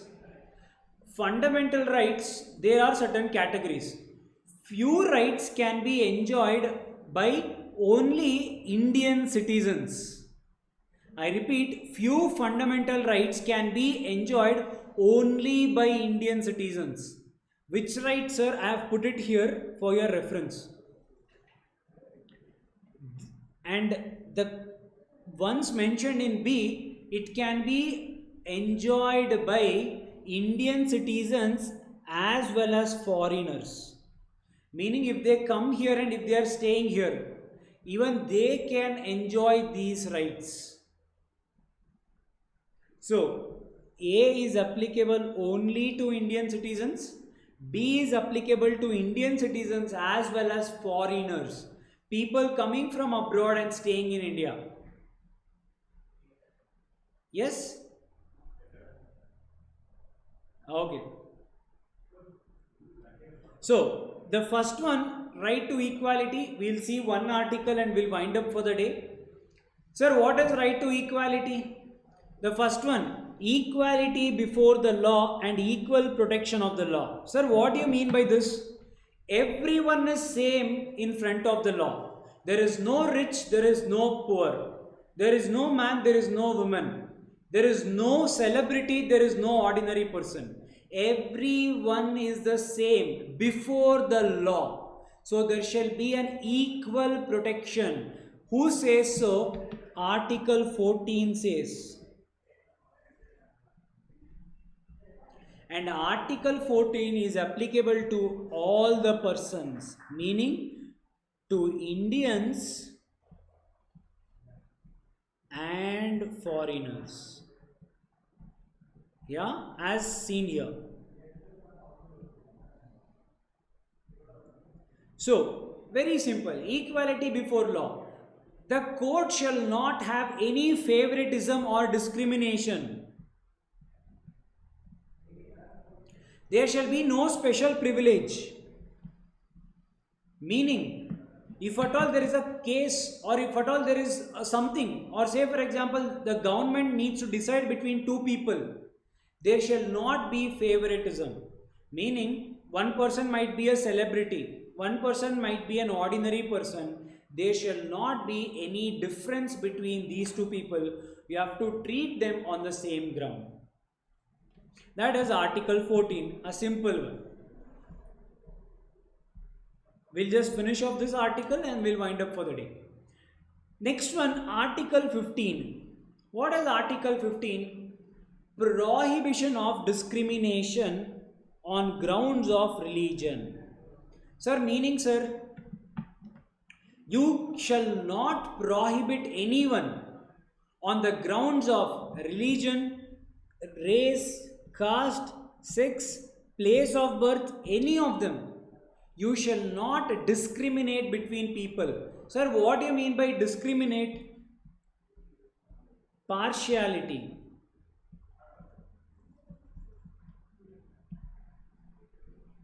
So there shall be no discrimination. With respect to what, sir?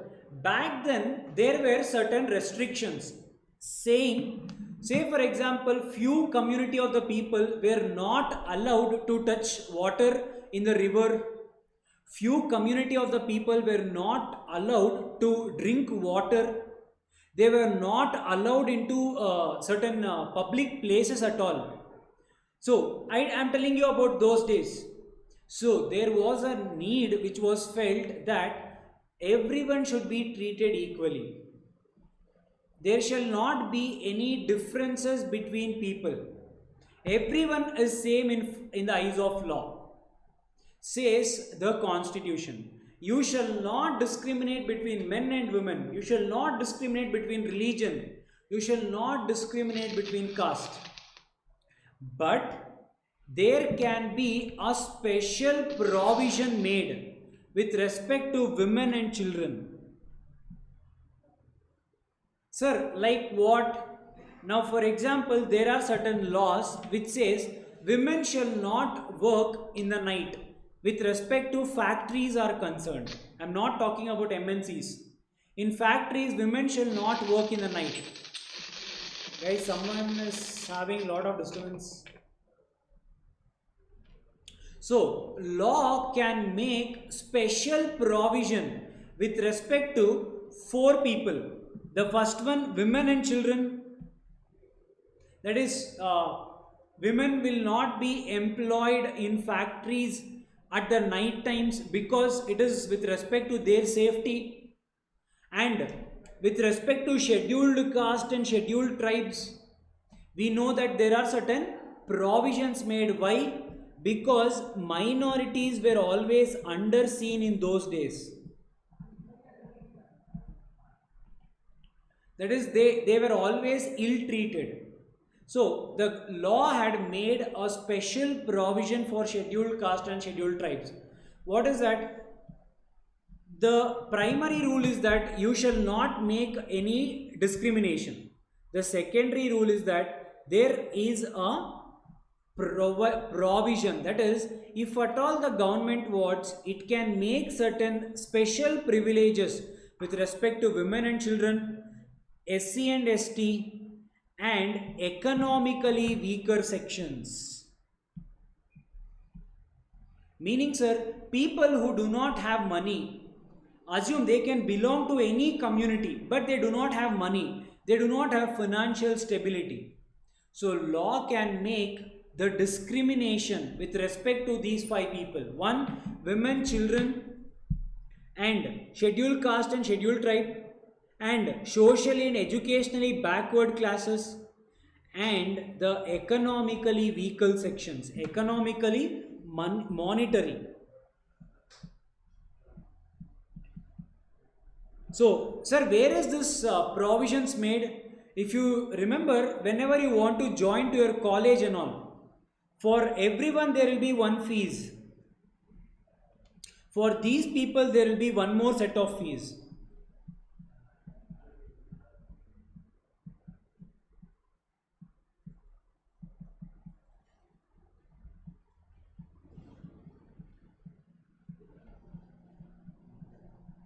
So with respect to them, they can make special laws.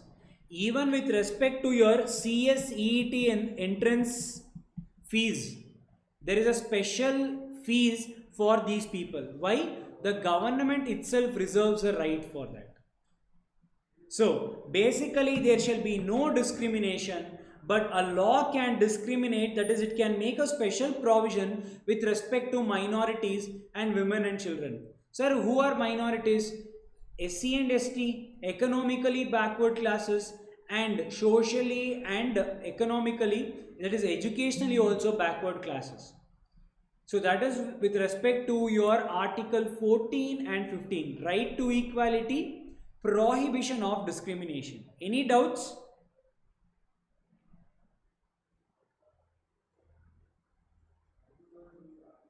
No?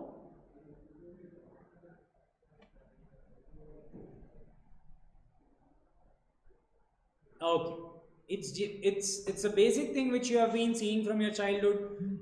Educate your fundamental rights. Yeah. So I will be sending you the PDF in your WhatsApp group. Make sure before you attend tomorrow's class, you are revising the concepts thoroughly. And if you have any doubts, let us discuss it in tomorrow's class. And whatever is assignment, use your brains on that. Yeah. Chalo. See you tomorrow. Make sure you revise and come. Yes. See you for the day. Bye.